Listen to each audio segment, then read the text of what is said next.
আসসালামু আলাইকুম। সম্মানিত শিক্ষার্থী, আশা করি আপনারা ভালো আছেন। সবাই ভালো আছেন? আসসালামু আলাইকুম স্যার। আলহামদুলিল্লাহ ভালো আছি। আশা করি আচ্ছা। আপনিও ভালো আছেন। হ্যাঁ, আলহামদুলিল্লাহ ভালো আছি। আচ্ছা, আমার কথা কি শোনা যাচ্ছে ভালো? একটু রেসপন্স করেন প্লিজ, কথা জি শোনা স্যার। যাচ্ছে? জি স্যার। আচ্ছা, আচ্ছা আর কি। নাইম, সানজিদা, শাকিল আর হচ্ছে শাশ্বত জয়েন করছে আর কি। তো যাই, যারাই আছেন তাদের সাথে আমরা এখন আলোচনা কন্টিনিউ করব। আহ আমরা গতকালকে কতটুকু পর্যন্ত পড়ছিলাম আপনাদের মনে আছে কি? বলেন তো একটু, একজন বলেন। শাকিল একটু ব্রিফ করেন তো 1 মিনিটে, জাস্ট যে আমরা গতকালকে কতটুকু করছিলাম, কতটুকু কি বিষয় বলেন একটু। তার এই যে নিও ক্লাসিক পিরিয়ড পড়া হয়েছিল আর শেক্সপিয়ার পড়া হয়েছিল ভালোভাবে। আচ্ছা, নিউ ক্লাসিক্যাল পিরিয়ড আর শেক্সপিয়ার পড়া হয়েছিল। আমরা অন্যান্য লেখকদের একটু টাইটেল গুলো পড়ছিলাম, তাই না? জি কিছু স্যার। কোটেশন পড়ছিলাম, শেক্সপিয়ারের কিছু কোটেশন পড়ি নাই। জি স্যার। আচ্ছা, আমি কি আপনাদেরকে জিজ্ঞেস করবো কয়েকটা, যে আপনারা পড়াশোনা করছেন কিনা এটা যাচাই করার জন্য একটু দেখবো। আপনারা বললে জিজ্ঞেস করবো, আর যদি বলেন না স্যার ধরার দরকার নেই তাহলে আমি বলবো। আর যদি বলেন যে না স্যার আমরা পড়ে আসছি, আপনি জিজ্ঞেস করতে পারেন, তাহলে আমি চাই আপনাদেরকে একটু দেখতে চাই কতটুকু পড়ছেন। এই শাশ্বত আমি বলেন তো। আমি স্যার পড়ি নাই, আমি এখনো গ্রামার পড়তেছি, মাঝখানে আমি জয়েন করছি তো আমি আহ, গ্রামারটাকে শেষ করতে চাইতেছি, যেহেতু রেকর্ড পাইতেছি আমি পরে এটা পড়বো। আমাকে ধরেন না স্যার, সরি স্যার।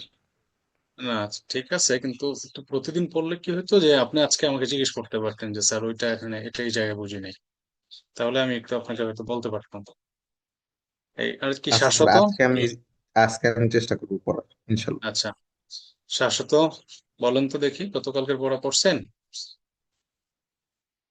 উম, না স্যার, আমার কিছু ম্যাথ বাকি ছিল, সেগুলোই করতে হবে। আহ, না, একটু ম্যাথ বাকি আর মাঝখানে মাঝখানে একটু পড়েন, না আরো তো পিছিয়ে যাবেন। সবগুলো সাবজেক্টে আগানো লাগবে। এরপর ম্যাথে যদি একটা 1 মার্ক, ইংলিশেও কিন্তু 1 মার্কে, প্রত্যেকটা কোশ্চেন সমান মার্ক ক্যারি করে। সো আপনাদেরকে প্রত্যেকটা সাবজেক্টেই সমান গুরুত্ব দিতে হবে। এবং ইংলিশে আরো দেয়া গেছে, আপনি মুখস্থ রাখতে পারলে ভালো মার্ক ক্যারি করতে পারবেন। তারপর ইব্রাহিম সৌরভ এখন জয়েন করছে দেখলাম। গতকালকে পড়াশোনা করছেন কিছু? New classical period, Elizabethan period সম্পর্কে পড়াশোনা করছেন? স্যার পড়াশোনা তো করছি কিন্তু স্যার মনে থাকে না কিছু স্যার। মনে থাকে না? আচ্ছা, দেখি আপনার কতটুকু মনে নাই কতটুকু মনে আছে। ট্রাজেডি কয়টা বলেন তো শেক্সপিয়ারের, এবং কয়েকটা নাম সহ বলেন। স্যার ট্র্যাজেডিতে ছিল 12টা। আচ্ছা, তারপরে কয়েকটা নাম বলেন। আমি বলছিলাম যে মনে রাখার জন্য কিভাবে পড়তে হবে একটু বলছিলাম, যে এইগুলো সহজগুলো আগে শুরু করবেন। স্যার জুলিয়াস সিজার আছে, Macbeth, Hamlet, king litre, Othello. আচ্ছা, গুড, ভালো করছেন আপনি। কয়েকটা কমিটির নাম বলেন, স্যার পারবেন? কমেডি কি অ্যাজ ইউ লাইক ইট এরকম আছে। অ্যাজ ইউ, আচ্ছা, as you like it, merchant of Venice, তাই না এগুলো? জি স্যার কঠিন আর কি, মানে পড়তে স্যার মনে থাকে না। না না, সমস্যা নাই, আপনারা প্রথমবার পড়ছেন, কঠিন লাগাটা স্বাভাবিক। আর একটু প্রতিদিন যে পড়াটা দেখা গেছে আমি পড়াচ্ছি, একটু যদি পড়েন তাহলে হয়তো দেখা গেছে আপনাদের এই কোনো প্রবলেম আসলে সেটা আপনারা নেক্সট ক্লাসে আমাকে জিজ্ঞেস করতে পারতেন, সেক্ষেত্রে আমি হয়তো আপনাদেরকে আরো ভালোভাবে বলতে পারতাম। তো যার জন্য চেষ্টা করি আর কি 1 ঘন্টা লিস্ট যাতে পড়তে পারেন, সময় রাখেন 1 ঘন্টা 1.5 ঘন্টা। ওকে। জি স্যার সানজিদা, বুঝলাম। কি অবস্থা, পড়াশোনা করছেন আপনি? স্যার করছি কিন্তু ভুলে যাচ্ছি, ওইভাবে করছেন? সব হয়নি। আচ্ছা। আচ্ছা, মিল্টনের দুইটা আপনার এপিক আছে, বলুন তো এই দুইটা এপিকের নাম কি কি?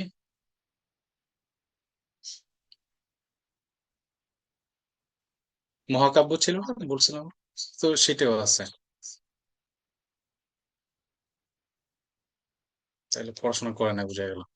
মিল্টনের দুইটা তো বিখ্যাত, তো মিল্টনের দুইটা যে মহাকাব্য, প্যারাডাইজ লস্ট, প্যারাডাইজ রিগেইন, বলছিলাম না এগুলো? এগুলো তো শীটে আছে। স্যার সবগুলা ভুলে যাচ্ছি। বলে গেলে হবে না তো। আচ্ছা, মেটাফিজিক্যাল পোয়েট কয়জন? কয়েকজন নাম বলছিলাম, বলুন তো। ভুলে গেছেন? তিনজনের বলছিলেন। জন ডান, এদের নাম বলছিলাম না? অ্যান্ড্রু মার্ভেল, জর্জ হ্যাঁ, হারবার্ট। হ্যাঁ, জি স্যার। এগুলো তো মনে রাখতে হবে তো। আর এগুলো তো শুধু কবির নাম, আপনাদের তো পরীক্ষায় শুধু কবি আসবে না, ভিতর থেকে প্রশ্ন করবে। দেখ, ক্যানোনাইজেশন আমি বলছিলাম, ক্যানোনাইজেশনের লাইন 2 বার আসছে বিসিএস এ।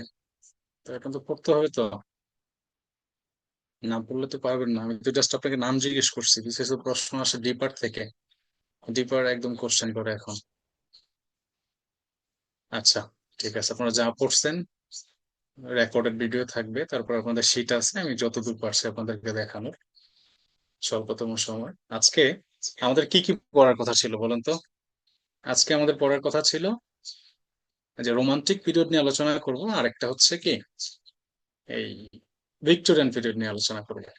ওকে, আমরা একটু যদি স্ক্রিনের দিকে তাকাই, আমরা এই যে প্রথমে আমরা রোমান্টিক পিরিয়ড দেখা যাচ্ছে আমাদের স্ক্রিনে। জি স্যার, দেখা যাচ্ছে। আচ্ছা, ওকে, এই যে রোমান্টিক পিরিয়ড। আচ্ছা, আমি প্রথমে গতকালকে সাল বিভাজন পড়াইছিলাম যে রোমান্টিক পিরিয়ডটা শুরু হয়েছে কত সাল থেকে কত সাল। একজন আমি চাই যে আপনি অ্যান্সারটা দিবেন। পারবেন কেউ? রোমান্টিক পিরিয়ড এত সাল থেকে এত সাল, বলেন তো। 1798 থেকে 1832। Good, excellent. আচ্ছা, এই রোমান্টিক পিরিয়ড 1798 সাল থেকে 1832 সাল পর্যন্ত, এটার হচ্ছে সময়কাল বা ব্যক্তি। হ্যাঁ, এখন প্রশ্ন হচ্ছে, আমি আপনাদেরকে নিজে থেকে কয়েকটা ব্যাখ্যা দিই যে এই পিরিয়ডকে কেন রোমান্টিক পিরিয়ড বলা হয়, আর এই পিরিয়ডের ইম্পর্টেন্সটা কি।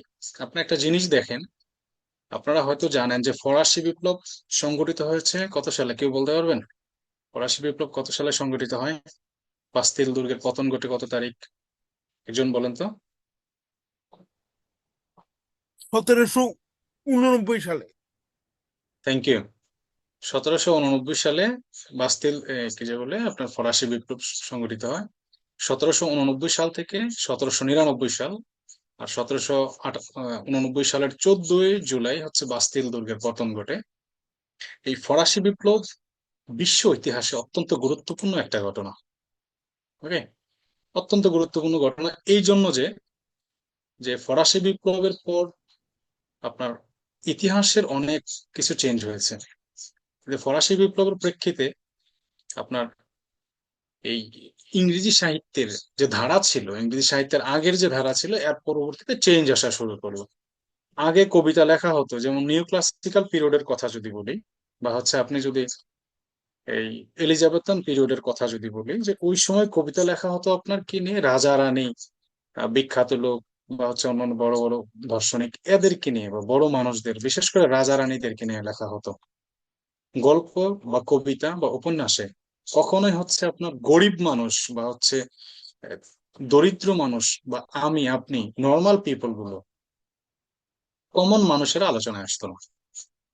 এই রোমান্টিক পিরিয়ডে এসে, এই যে ফরাসি বিপ্লবের পর এই ধারণাটা চেঞ্জ হয়ে গেল, যে রোমান্টিক পিরিয়ডে কবিরা দেখিয়ে দিল যে না, সাধারণ মানুষদেরকে নিয়ে, আমারে আপনাকে নিয়ে কবিতা লেখা সম্ভব, কমন পিপলদেরকে কবি নিয়ে কবিতাও লেখা সম্ভব।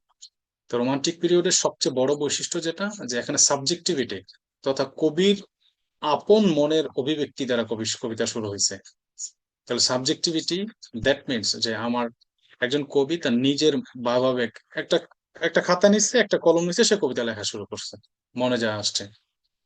এই যুগের সবচেয়ে বিখ্যাত লেখক বা বিখ্যাত কবি হচ্ছে উইলিয়াম ওয়ার্ডসওয়ার্থ এবং হচ্ছে স্যামুয়েল টেইলর কোলরিজ। এই এই যুগটা শুরু হয়েছে উইলিয়াম ওয়ার্ডসওয়ার্থ এবং স্যামুয়েল টেইলর কোলরিজের আপনার একটা প্রকাশনার মাধ্যমে, একটা বইয়ের মাধ্যমে, সেটা হচ্ছে এই লিরিক্যাল ব্যালাডস। এই যে দেখেন, আমি এটা আন্ডারলাইন করে দিচ্ছি, এই যে লিরিক্যাল ব্যালাডস, এটা হচ্ছে 1798 সালে প্রকাশিত হয়। এবং এই বই প্রকাশের মাধ্যমে আপনার হচ্ছে রোমান্টিক পিরিয়ড শুরু হয়েছে। তাহলে প্রশ্ন হতেই পারে, এটা প্রশ্ন আসে কিছু কিছু সময়, যে রোমান্টিক পিরিয়ড কখন শুরু হয়েছে, বা রোমান্টিক পিরিয়ডের ফার্স্ট সিম্পটম কি, বা প্রথম লেখা কি। তাহলে আপনারা কি অ্যান্সার করবেন বলেন তো? লিরিক্যাল ব্যালাডস।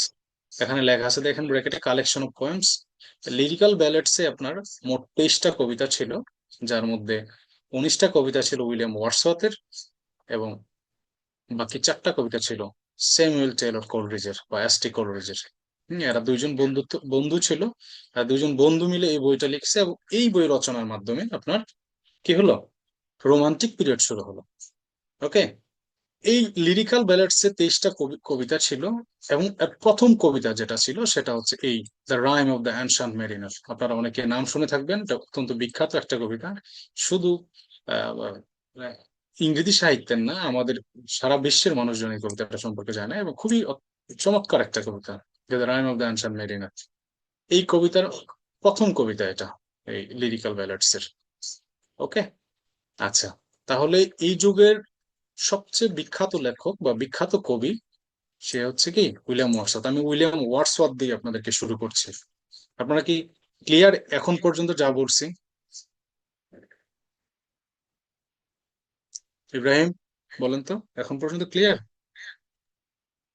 জি স্যার, বুঝতে পারছি। আচ্ছা, তাহলে আমি একটা কোশ্চেন আপনাকেই করি। আপনি বলেন তো যে এই রোমান্টিক পিরিয়ড মানে কিসের মাধ্যমে শুরু হলো, মানে কি কোন রচনার মাধ্যমে রোমান্টিক পিরিয়ড শুরু হলো? আপনি একটু ব্যাখ্যা করেন আমি যা বলছি। স্যার এটা কি পারবো এখন আমি? আচ্ছা, পারবেন না? আচ্ছা, হ্যাঁ, রোমান্টিক পিরিয়ড শুরু হয়েছে এটা বললাম না, যে এই বইটা রচনার মাধ্যমে লিরিক্যাল ব্যালেন্স, এটা বললাম না? এটা তো পারা উচিত যে লিরিক্যাল ব্যালেন্স 1798 সালে প্রকাশ হয়েছে। একটু আপনাদের কাছে যদি খাতা থাকে বা নোট টোট থাকে লিখে নিন একটু কলম দিয়ে বা জি শিটের স্যার। মধ্যে। আপনারা মনে করেন আজকে আপনাদের সেকেন্ড ক্লাস চলছে, তো আপনারা একটু লিখে রাখতে পারেন যে সেকেন্ড ক্লাস কি কি।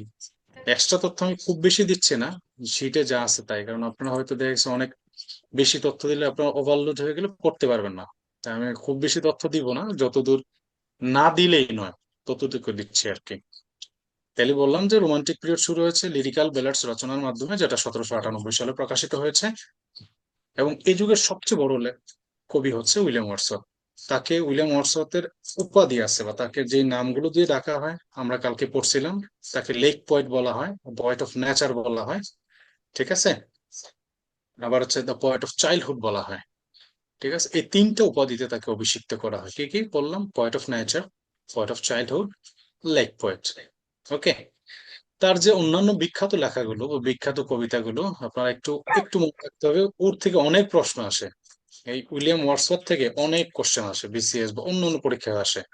তাই আপনার উইলিয়াম ওয়ার্ডসওয়ার্থ, এসটি কোলরিজ, বিশেষত রোমান্টিক পিরিয়ডের শেলি, কিটস, বায়রন, এরা খুবই বিখ্যাত, ওনাদের থেকে কোশ্চেন আসেই। তো আপনাদেরকে রোমান্টিক পিরিয়ড ভালোভাবে পড়তে হবে।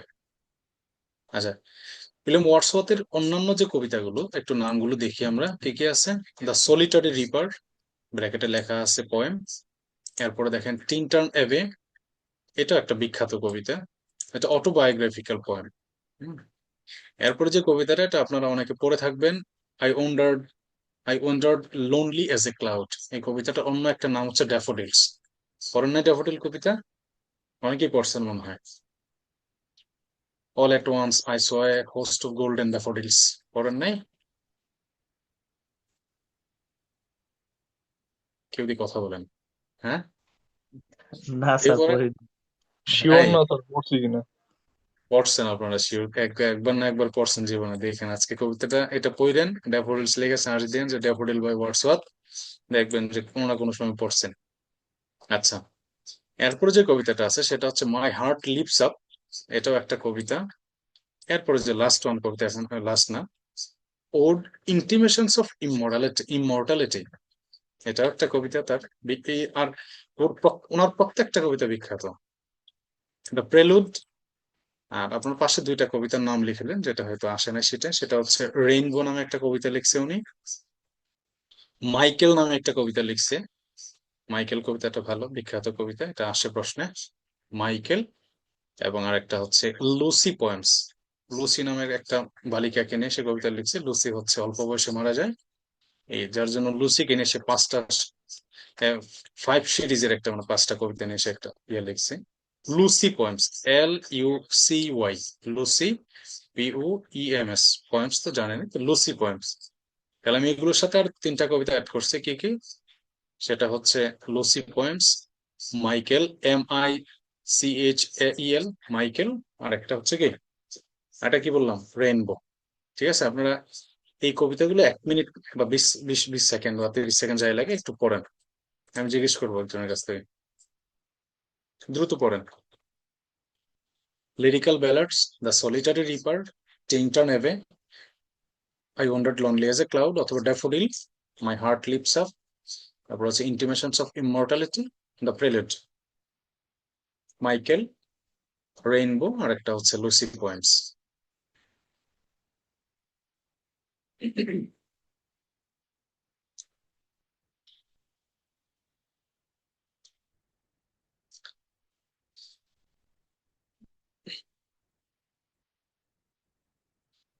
পড়ছেন সবাই?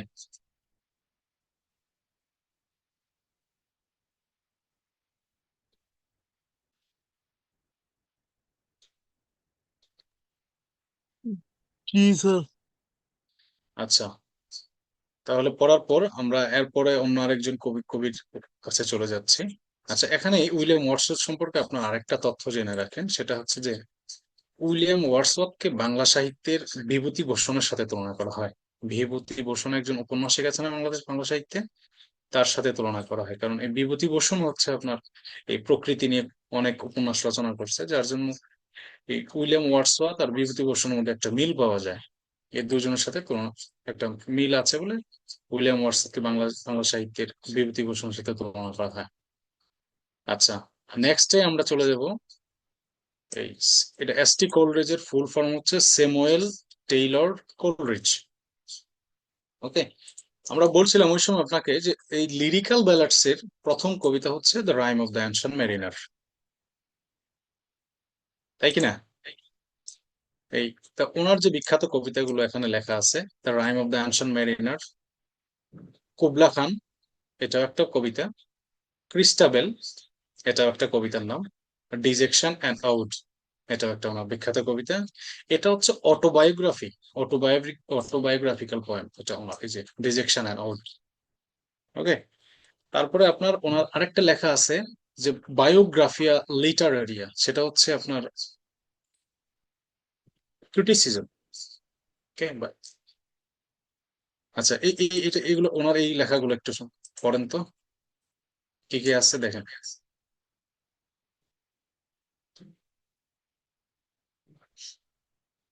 The rhyme of the ancient mariner, Kubla Khan, Christabel, Dejection and ode, এটা বলছিল যে অ্যান অটোবায়োগ্রাফিক্যাল পোয়েম, আর প্লাস একটা ক্রিটিসিজমের নাম বলছি যেটা হচ্ছে আপনার বায়োগ্রাফিয়া লিটারারিয়া।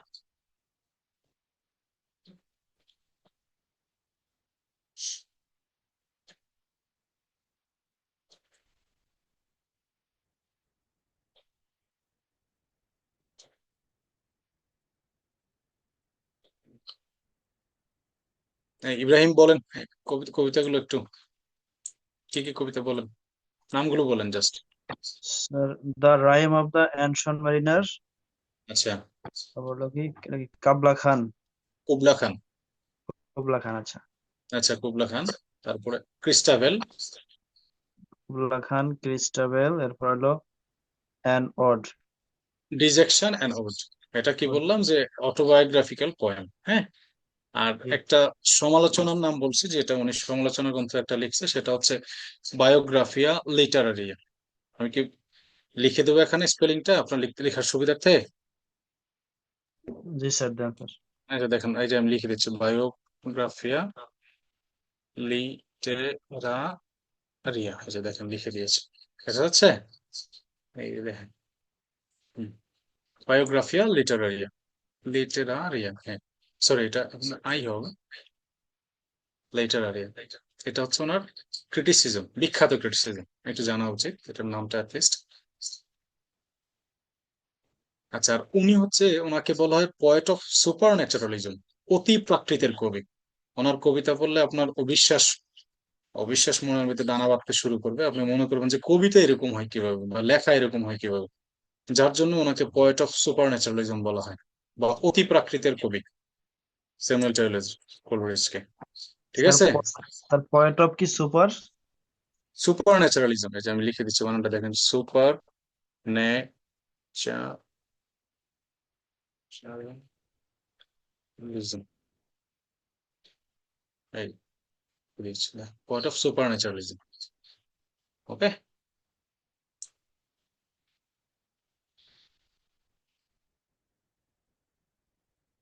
আচ্ছা, আমরা কি আরেকজন কবির কাছে যাব এখন, বলেন তো নাকি?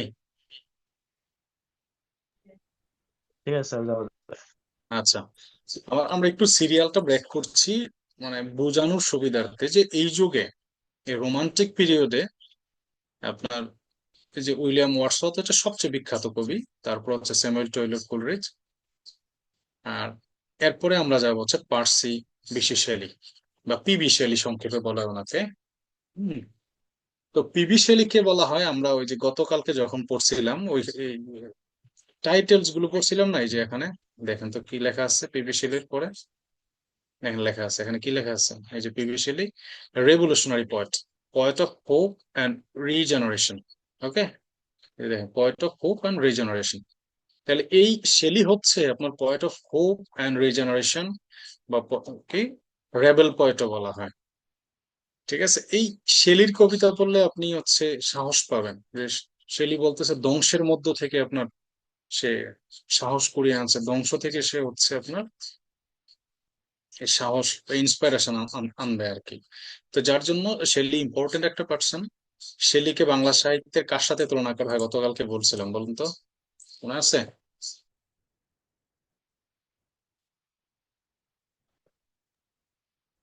বলেন কাজী একজন। নজরুল ইসলাম।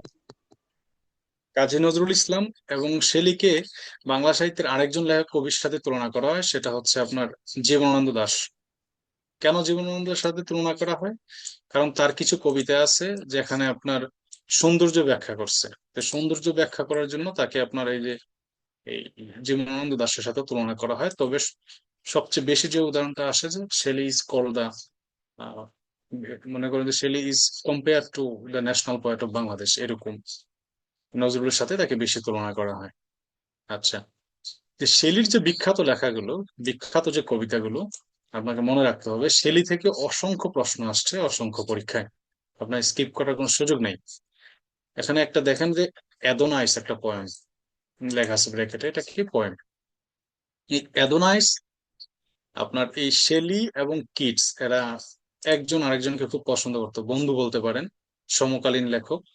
এই অ্যাদোনাইস আপনি তখন লিখছে যখন হচ্ছে কিটস মারা গেছে, কিটস মারা যাওয়ার পর এই অ্যাদোনাইস পোয়েমটা লিখেছে। That means it's elegy, it's an elegy, শোক কবিতা। বন্ধুর মৃত্যুর পর একটা শোক কবিতা লিখছে, এই শোক কবিতাটা হচ্ছে আপনার অ্যাদোনাইস। এটা এই পরীক্ষায় আসে প্রায়, যে অ্যাদোনাইস কে কার মৃত্যুতে লিখেছেন।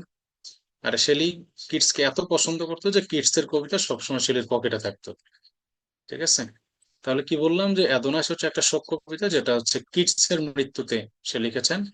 এরপরে যে কবিতাগুলো আছে আপনার এই নামগুলো একটু দেখেন, খুব সুন্দর নাম, পড়তে ভাল লাগে। Ode to the West Wind, ব্র্যাকেটে লেখা আছে ওড। এটা ওড বা পোয়েম লিখতে পারেন, সমস্যা নেই, poem, ode a type of poem আর কি। হ্যাঁ, এখন ওড কি, আমি একটু ওড শব্দটা আপনাকে বাংলায় বলে দিচ্ছি, আপনারা খাতা থাকলে লিখে নিতে পারেন। ওড হচ্ছে কোনো ব্যক্তি, কোনো বস্তু, বা আপনার সেটা হতে পারে আপনার বিমূর্ত কোনো বিষয়, বিমূর্ত যেটা আপনি দেখছেন না, এই টাইপের বিষয় হতে পারে। এই টাইপের বিষয়কে বন্দনা করে, স্তুতি করে, প্রশংসা করে, বা এদেরকে আলাদাভাবে স্পেসিফিক গুরুত্ব দিয়ে যখন কোনো কিছু বর্ণনা করা হয় বা কবিতা লেখা হয়, সেটাকে বলা হয় ওড। কি বললাম তাহলে, স্পেসিফিক্যালি কোনো কিছুকে যদি বর্ণনা করা হয়, প্রশংসা করা হয়, প্রশংসা করে কিছু বলা হয়, কবিতা লেখা হয়, সেটা হচ্ছে আপনার ode. Ode to the West wind, তাহলে এটার অর্থ কি দাঁড়ালো? Ode to the West wind হলো ওয়েস্ট উইন্ড বা পশ্চিমা বায়ু আর কি, মানে ওদের দেশে যে অর্থে পশ্চিমা, এই পশ্চিমা বায়ুকে প্রশংসা করে বা উল্লেখ করে, পশ্চিমা বায়ুকে অ্যাড্রেস করে এই শেলি একটা কবিতা লিখছে, ode to the West wind. এটার সামনে এই যে সেকেন্ড কবিতাটা দেখেন, ওড টু স্কাইলার্ক হইতো আর কি, এখন এটা ওড আপনার কবি বাদ দিছে, যার জন্য টু স্কাইলার্ক, এটাও এ টাইপ অফ ওড। ঠিক আছে, তাহলে টু স্কাইলার্ক, তাহলে ওনার দুইটা বিখ্যাত কবিতা, এই দুইটা খুবই বিখ্যাত কবিতা, এটা আমাদের অনার্সে পড়ানো হতো। এই কবিতাগুলো বিসিএস এর সিলেবাসেও ছিল। Ode to the West wind, to a skylark, এরপরে দেখেন আরেকটা লেখা আছে প্রমিথিউস আনবাউন্ড, লিরিক্যাল ড্রামা। তারপরে এটা ওজাইমান্ডিয়াস, এটা হচ্ছে একটা সনেট। ঠিক আছে। আচ্ছা, তার আরেকটা লেখা আছে কুইন ম্যাপ, এটা লং পোয়েম। এটা কুইন ম্যাপটা আপনি লিখে রাখতে পারেন, কুইন ম্যাপ। কুইন ম্যাপ, হ্যাঁ, এই কুইন ম্যাপটা আপনার একটু মনে রাখেন। ঠিক আছে। আচ্ছা, তাহলে আমরা শেলি থেকে কি কি পড়লাম?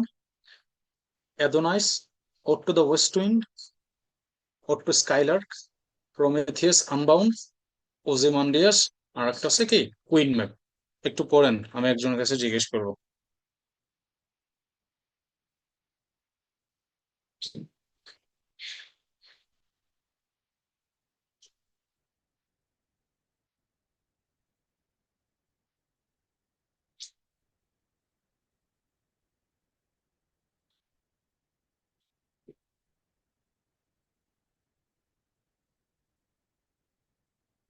এই শেষে জয়েন করছেন কে?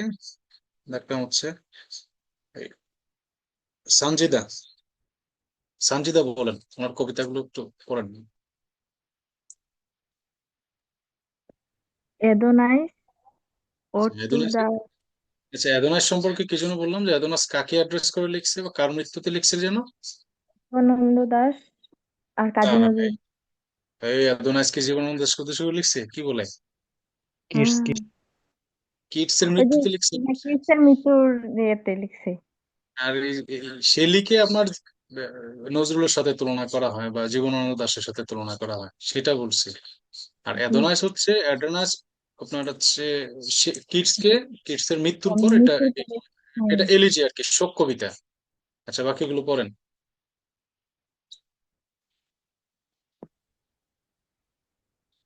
টু স্কাইল, টু এ স্কাইলার্ক, হ্যাঁ, স্কাইলার্ক, প্রমিথিউস আনবাউন্ড, আর সানমুন, একটা হচ্ছে ওজাইমান্ডিয়াস, জাস্ট এটা সনেট, আর একটা হচ্ছে কুইন ম্যাপ। হুম। জি আচ্ছা, স্যার।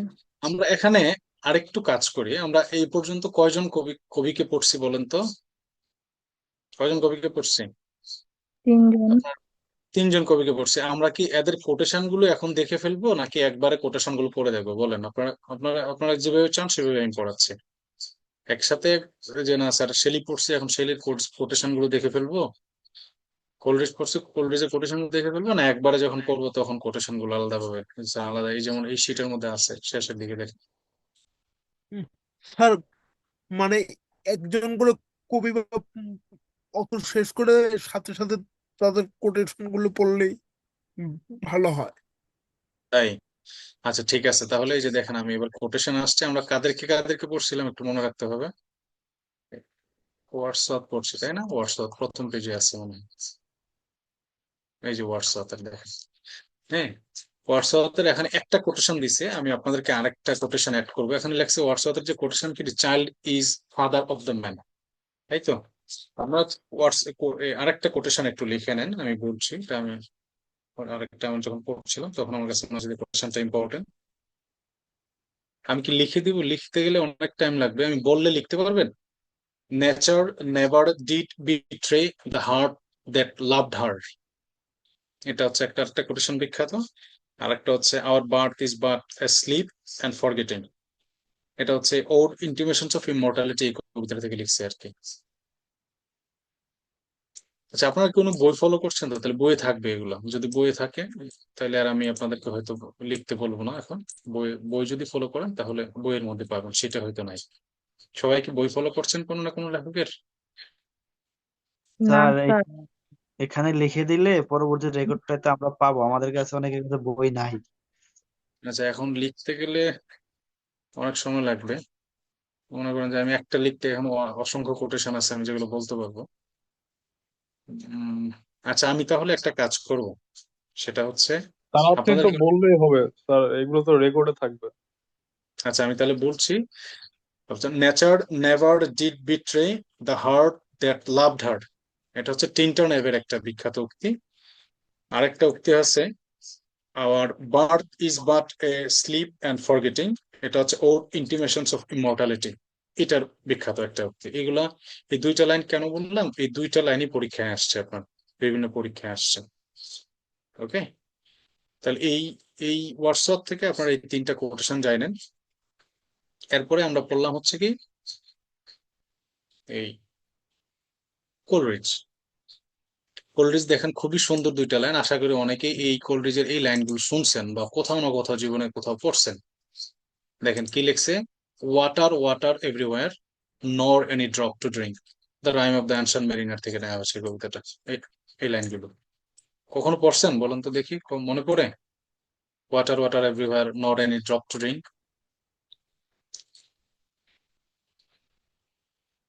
এই পড়েন নাই? স্যাড। স্যার এটা কি ওই যে ওইটা যে কুয়া থেকে পানি আনতে যায় ওটা? না না, এটা না। আচ্ছা, ওয়াটার যে alone alone, all all alone, alone on a white white sea, এরকম পড়েন নাই? আচ্ছা, the rhyme of the ancient mariner একটা বিখ্যাত কবিতা, সময় পেলে কখনো বিশেষ পরীক্ষার পরে করে নিন, ভালো লাগবে। আচ্ছা, এটার আরেকটা উক্তি এখানে আছে, he prayeth well who loveth well, both man and bird and beast. তাহলে এখানে দুইটা কোটেশন দেয়া আছে, হ্যাঁ। আর দুইটা কোটেশন আমি মুখে বলছি, আপনারা যখন রেকর্ডেড ভিডিও শুনবেন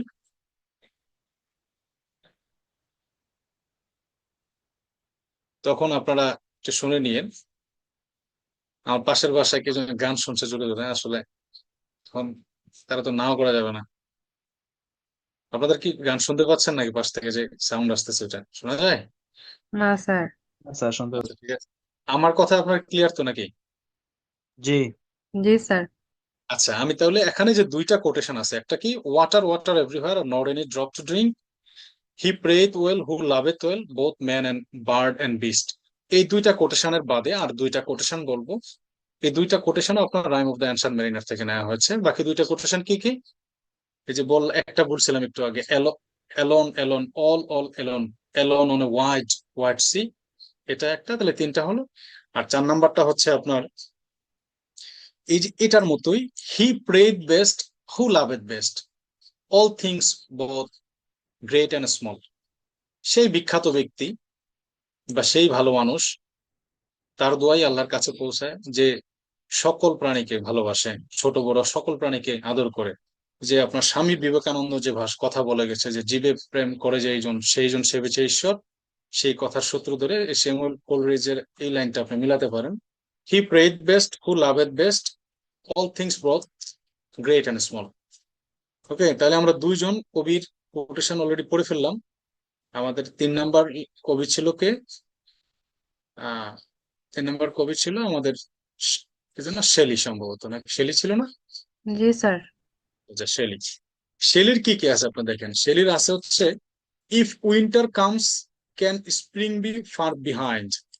হ্যাঁ, এটা হচ্ছে আপনার এই যদি শীত থাকে একটু ব্র্যাকেটের মধ্যে লিখে রাখেন, আমরা কবিতাগুলোর নাম যেহেতু পড়ছি একটু আগে, এটা হচ্ছে ওড টু দ্য ওয়েস্ট উইন্ডের একটা লাইন, এটা আসছে পরীক্ষায়, এটা অনেকবার আসে। আপনার পড়ছেন না কখনো এই লাইনটা, if winter comes can spring be far behind? এটা হচ্ছে ওড টু দ্য ওয়েস্ট উইন্ডের একটা লাইন, ব্র্যাকেটে লিখে রাখেন জাস্ট জানার জন্য। এরপরে এই আরেকটা কোটেশন কি, our sweetest songs are those that tell of saddest thought, এটা হচ্ছে ওড টু স্কাইলার্কের একটা লাইন, এটা ব্র্যাকেটে একটু লিখে রাখেন, ওড টু স্কাইলার্ক। আর 3 নাম্বারটা তো আছেই, poets are the unacknowledged legislators of the world, এই তিনটা পড়লেই হবে। ওনার এই তিনটা উক্তি বিখ্যাত। ওকে, এটা বললাম কি, if winter comes can spring be far behind, এটা কোন কবিতার বললাম বলেন তো একজন? স্যার ওই যে ওড টু দ্য উইন্টার।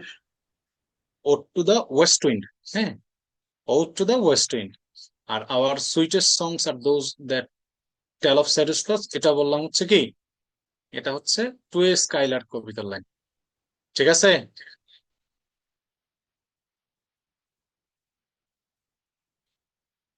আচ্ছা, আমি তাহলে উপরে যাই, হ্যাঁ। জি স্যার। আচ্ছা, দেখেন এই যে এবার আমরা 3জন শেষ করছিলাম, শেলি শেষ হয়েছে, এরপরে আমরা আসবো জন কিটস এর কাছে। জন কিটস যাকে পয়েট অফ বিউটি বা পয়েট অফ সেন্সুয়াসনেস বলা হয়, ঠিক আছে, সৌন্দর্যের কবি বলা হয় তাকে, জন কিটসকে। তো জন কিটস এই যে রোমান্টিক পিরিয়ডের 4-5 জন লেখকের মধ্যে খুবই বিখ্যাত। আর রোমান্টিক পিরিয়ডের মোটামুটি সবার নামে আপনারা কোনো না কোনো সময় শুনছেন। তো জন কিটসের এই কবিতাগুলো, তো নামগুলো মনে রাখেন। ওড টু নাইটিঙ্গেল, এটা একটা ode. Ode on a গ্রেশন urn, Greece থেকে এই শব্দটা আসছে, গ্রিস থেকে গ্রেশন।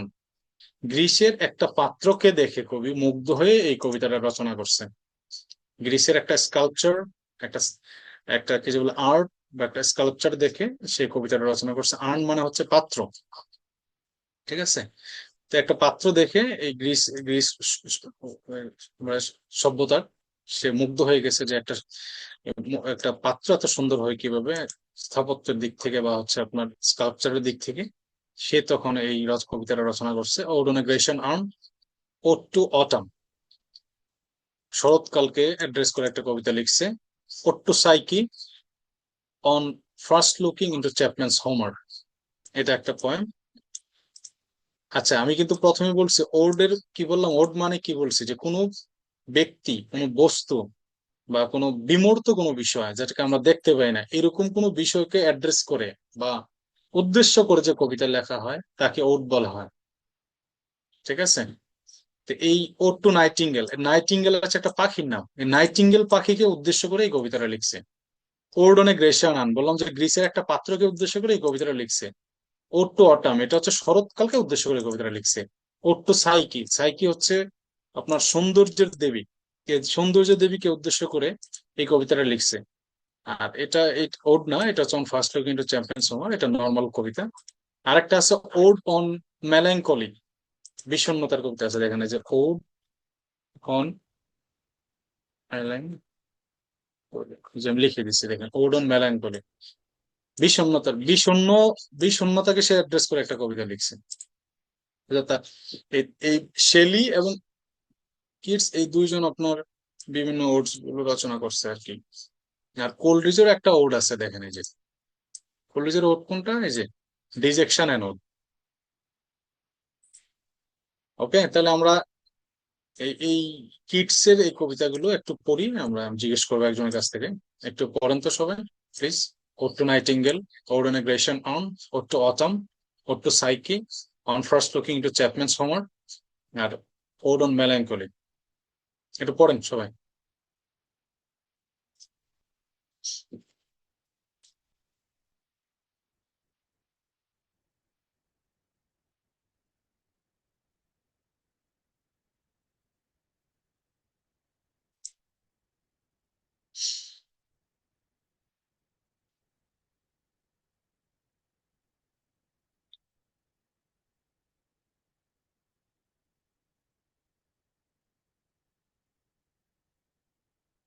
পড়া হয়েছে? জি স্যার। এবার কাকে ধরবো, শাকিল আছেন? জি স্যার। শাকিল একটু পড়েন তো please. Ode to nightingale, ode to Grecian arm, ode to autumn, ode to autumn, Psy. Autumn, ode to Psyche. Sir এখানে সাইক এটা কি মনকে উদ্দেশ্য করে নাকি দেবতা বললেন আপনি? দেবতা বলছি, দেবতা, এটা সৌন্দর্যের দেবী আর কি, দেবতা না দেবী আর কি, সৌন্দর্যের দেবীকে উদ্দেশ্য করে লিখছে। আরেকটা হচ্ছে on first looking to Chapman's Homer, এখানে বানানটা একটু ভুল আছে মনে হয়। আর আরেকটা বললাম, আমি নিচে থেকে বললাম করে ওড অন মেলাঙ্কলি, বিষণ্ণকে উদ্দেশ্য করে একটা কবিতা লিখছে। ওকে, এবার আমরা জন কিটস এর যে উক্তিগুলো আছে, জন কিটস এর উক্তিগুলোর দিকে চলে যাই।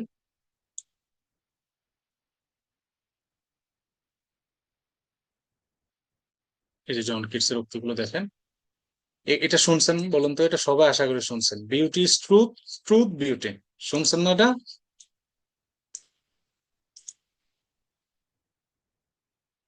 আচ্ছা, বা পড়ার কথা, যদি আপনারা বিভিন্ন চাকরি পরীক্ষার যে কোশ্চেন গুলো আছে সেগুলো পড়েন, তাহলে দেখবেন beauty is truth, truth beauty, এটা পাবেন। এটা হচ্ছে ওড অন এ গ্রেশন আর্ন, ওই কবিতাটা বললাম না একটু আগে, নামটা বললাম না, ওই কবিতার একটা line, beauty is truth, truth beauty, ode on a গ্রেশন urn, যে গ্রিসের যে বললাম যে ওই কবিতাটার একটা লাইন। আর heard melodies are sweet but those unheard are sweeter. দেখেন কি বলছে, লাইনটা খুব সুন্দর, অর্থটা দেখেন। Heard melodies are sweet but those unheard are sweeter. যে সুর শোনা যায় সেটা মিষ্টি, বাট যেটা শোনা যায় না সেটা আরো বেশি মধুর বা আরো বেশি মিষ্টি আর কি। মানে আমরা এই যে কথাটা বলা হয়ে যায় সেটা হতে শুনতে ভালো লাগে, কিন্তু যে কথাটা না বলা হয় সেটা আরো শুনতে তো আরো বেশি শ্রুতি মধুর হইতো, এরকম বোঝানোর জন্য বলছে। এই লাইনটা হচ্ছে আপনার ওরডনে গ্রেসিয়ানোর একটা লাইন। আর একটা লাইন আপনারা একটু লিখেন, আমি বলি, আপনারা একটু মনে রাখার চেষ্টা করেন। A thing of beauty is a joy forever। এটা জন কিটসকে যে সৌন্দর্যের কবি বলা হয় বা পয়েট অফ সেন্সুয়াসনেস বলা হয়, এই লাইনগুলো বা এই কথাগুলোর কারণেই বলা হয়। যে beauty is truth, truth beauty, এই ধরনের কথা বলছে। আর একটা যেটা বললাম যে এখন কি, a thing of beauty is a joy forever, সেটা হচ্ছে আপনার এন্ডিমিয়ন একটা কবিতা লিখছে, এন্ডিমিয়ন কবিতার লাইন। ওকে, তাহলে স্যার এই লাস্টে কি বললেন, জয় ফর?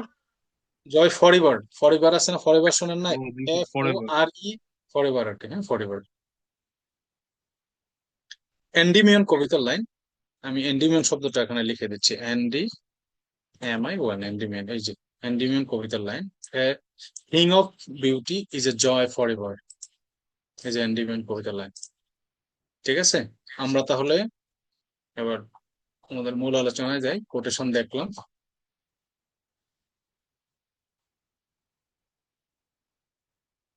এবার আসেন আমরা কতটুকু পড়ছি এখানে।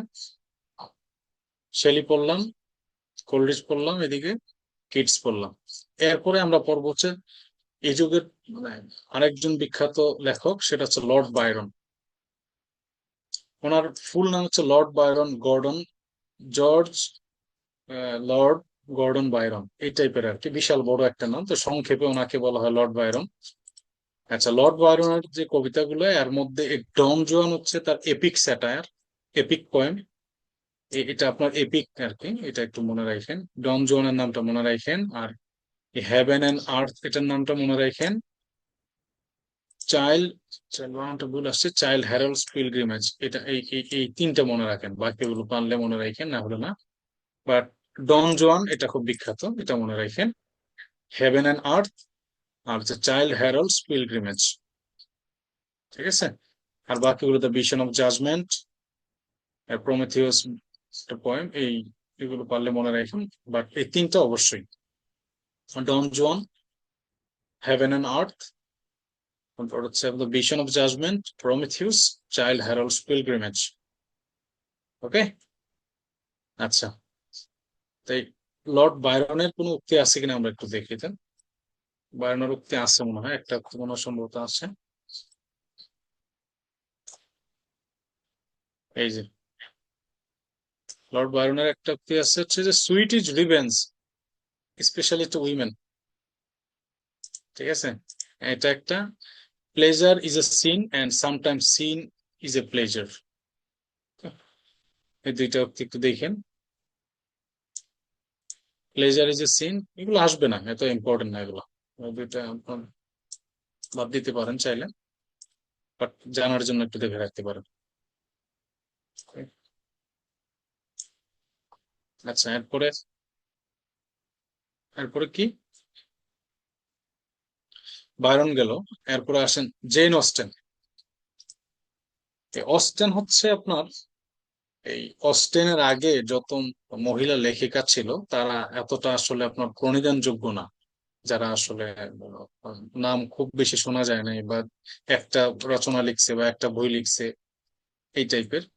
তো এই জেন অস্টেনের হাত ধরে আপনার ইংরেজির সবচেয়ে বড় যে মহিলা লেখিকা বলা হয়, ওয়ান অফ দ্য বেস্ট আর কি, জেন অস্টেন। রোমান্টিক পিরিয়ডের, তাকে বলা হয় যে রোমান্টিক পিরিয়ডে এন্টি রোমান্টিক নোভেলিস্ট। ঠিক আছে, যে রোমান্টিক যুগে সে হচ্ছে অ্যান্টি রোমান্টিক নভেল লেখছে। তা এই ফিমেল নোভেলিস্ট এখানে লিখতে পারেন যে anti romantic in romantic period. Okay, তার রচনাগুলোর মধ্যে এই প্রাইড এন্ড প্রেজুডিস সবচেয়ে বিখ্যাত। এটা এটা থেকে কোশ্চেন হয় প্রায় সময়, বাকিগুলো জানার জন্য জানবেন, বাট এই প্রাইড এন্ড প্রেজুডিস থেকে কোশ্চেন আসে।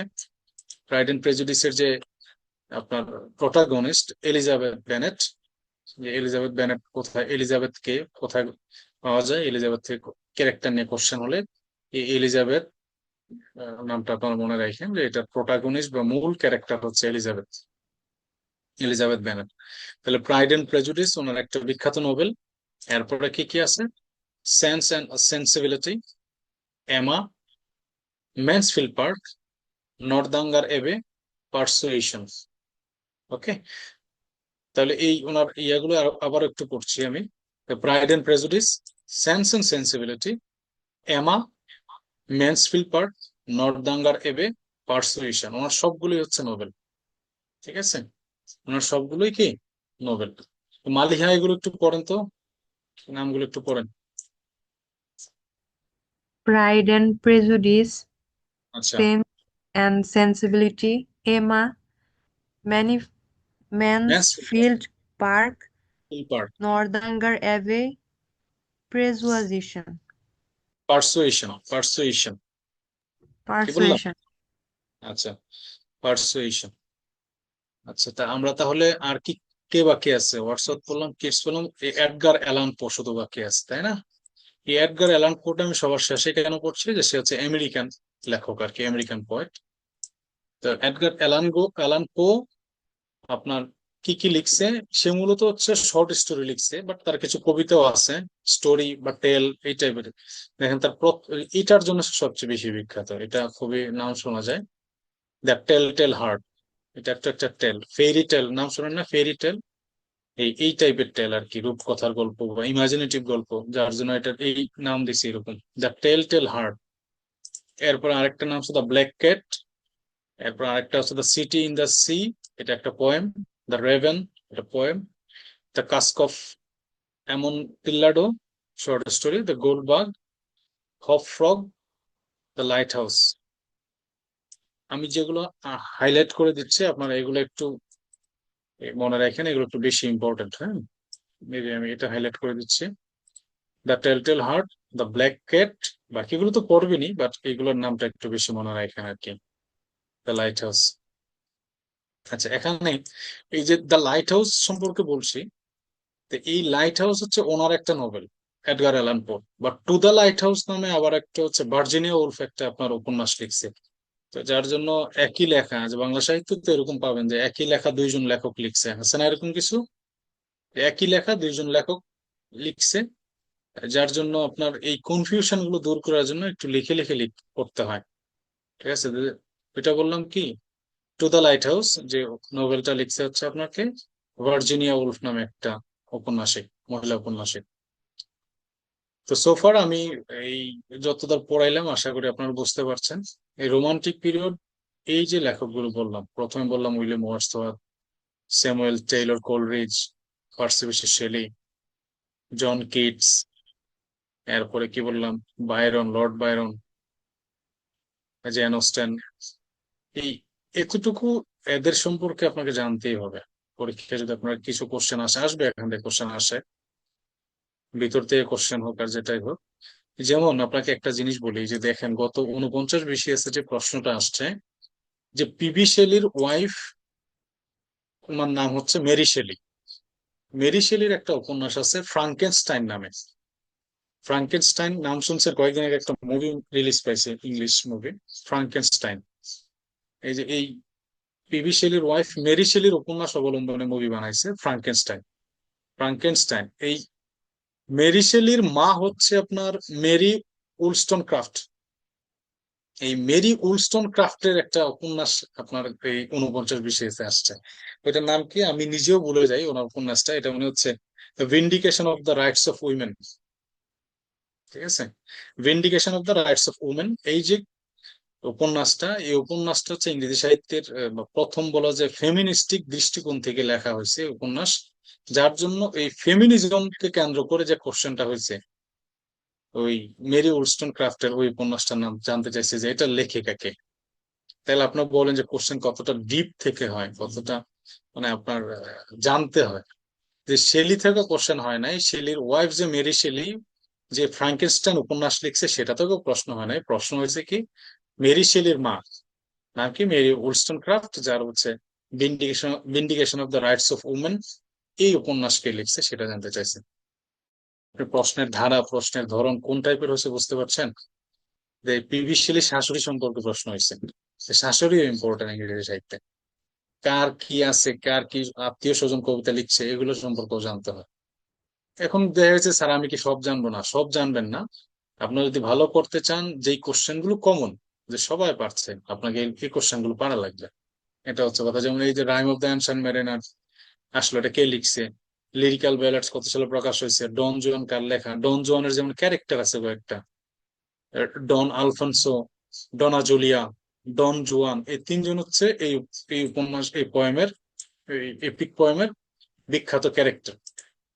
তো প্রশ্ন হতেই পারে যে ডন জুয়ান বা ডনা জুলিয়া বা ডন আলফোনসো কোন কবিতার লাইন, কোন কবিতার ক্যারেক্টার, বা ডন জুয়ান কোন, কে লিখছে? Lord Byron. মানে আপনি এই সিম্পল জিনিসগুলো যখন না পারবেন তখন আপনি পিছিয়ে যাবেন। আপনাকে এগুলো যে স্যার আমি কিভাবে পারবো, মুখস্থ করতে হবে, পড়তে হবে, লিখতে হবে। এই যে জেন অস্টেন বললাম, প্রাইড এন্ড প্রেজুডিস, এটার যে প্রোটাগনিস্ট বা মূল ক্যারেক্টার এলিজাবেথ, এরপরে হচ্ছে আপনার এলিজাবেথ বেনেট, ওরা 5 বোন থাকে। বিস্তারিত আমি কাহিনীতে না গেলাম। তো এই এলিজাবেথ খুবই ইম্পর্টেন্ট ক্যারেক্টার, এটা নিয়ে মুভি পর্যন্ত হয়েছে এই প্রাইড এন্ড প্রেজুডিস নিয়ে। তো এই এলিজাবেথ খুবই ইম্পর্টেন্ট একটা ফিমেল ক্যারেক্টার, যার জন্য এগুলো একটু জানতে হয়। আচ্ছা, এরপরে এখানে 7 জন কবির নাম আছে, আর একজন কবি আমি একটু লিখবো, আর একজন কবি আপনারা একটু অ্যাড করে নিবেন। ওনার নাম হচ্ছে উইলিয়াম ব্ল্যাক। নাম শুনছেন? গতকালকে বলছিলাম আমি উইলিয়াম ব্ল্যাকের নাম। কখন বলছিলাম কেউ বলতে পারবেন? এই যে উইলিয়াম ব্ল্যাক, তো উইলিয়াম ব্ল্যাকের নাম বলছি কিনা গতকালকে? জি বলেন। স্যার। কেন বলছিলাম বলেন তো? উইলিয়াম ব্ল্যাক কি কি কি হিসেবে বলছিলাম? আচ্ছা, আপনার হয়তো মনে থাকবে না, আমি নিজে থেকে বলছি। উইলিয়াম ব্ল্যাক হচ্ছে একই সাথে একজন কবি এবং চিত্রকর, পেইন্টার অ্যান্ড এ পয়েট। ওকে, একই সাথে সে পেইন্টার ছিল এবং হচ্ছে কবি ছিল। তো যার জন্য সে বিখ্যাত। ওনার সম্পর্কে প্রশ্ন আসে যে পেইন্টার ইংরেজি সাহিত্যে এক পেইন্টার কে ছিল, বা পেইন্টার এবং পয়েট কে ছিল, সেটা বলেন। William Blake. তো এই উইলিয়াম ব্ল্যাক হচ্ছে রোমান্টিক পিরিয়ডের একজন কবি। তো ওই উইলিয়াম ব্ল্যাকের দু একটা রচনা বিখ্যাত আছে, আমি একটু বলছি, আপনারা যদি পারেন একটু মনে রাখেন। 1 নম্বর হচ্ছে সংস অফ ইনোসেন্স, একটা বইয়ের নাম ওনার, একটা বিখ্যাত কবিতা সংকলনের বই, সংস অফ ইনোসেন্স। 2 নম্বর আমি একটু লিখে দিচ্ছি, দেখে একটা লিখলে বাকিটা পারবেন। সংস অফ ইনোসেন্স। আর 2 নম্বরটা হচ্ছে সংস অফ এক্সপিরিয়েন্স। এই দুইটা বই। আরেকটা আছে marriage between hell and heaven. 3টা বই হচ্ছে ওনার বিখ্যাত। কি কি বললাম একজন বলেন তো দেখে, এই শাকিল বলেন। শাকিল ঘুমাইছেন? না ঘুমাইলে বলেন।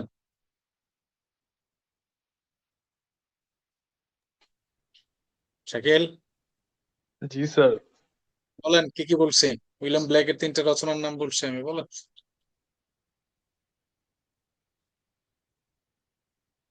মনে নাই? আরে, আচ্ছা আমি বল, ইনোসেন্স। 2 নম্বরটা বলেন তো একজন। এই সঞ্জিতা বলেন 2 নম্বরটা কি বললাম? Of experience. Songs of experience, thank you. 3 নম্বরটা বলছি marriage between hell and haven.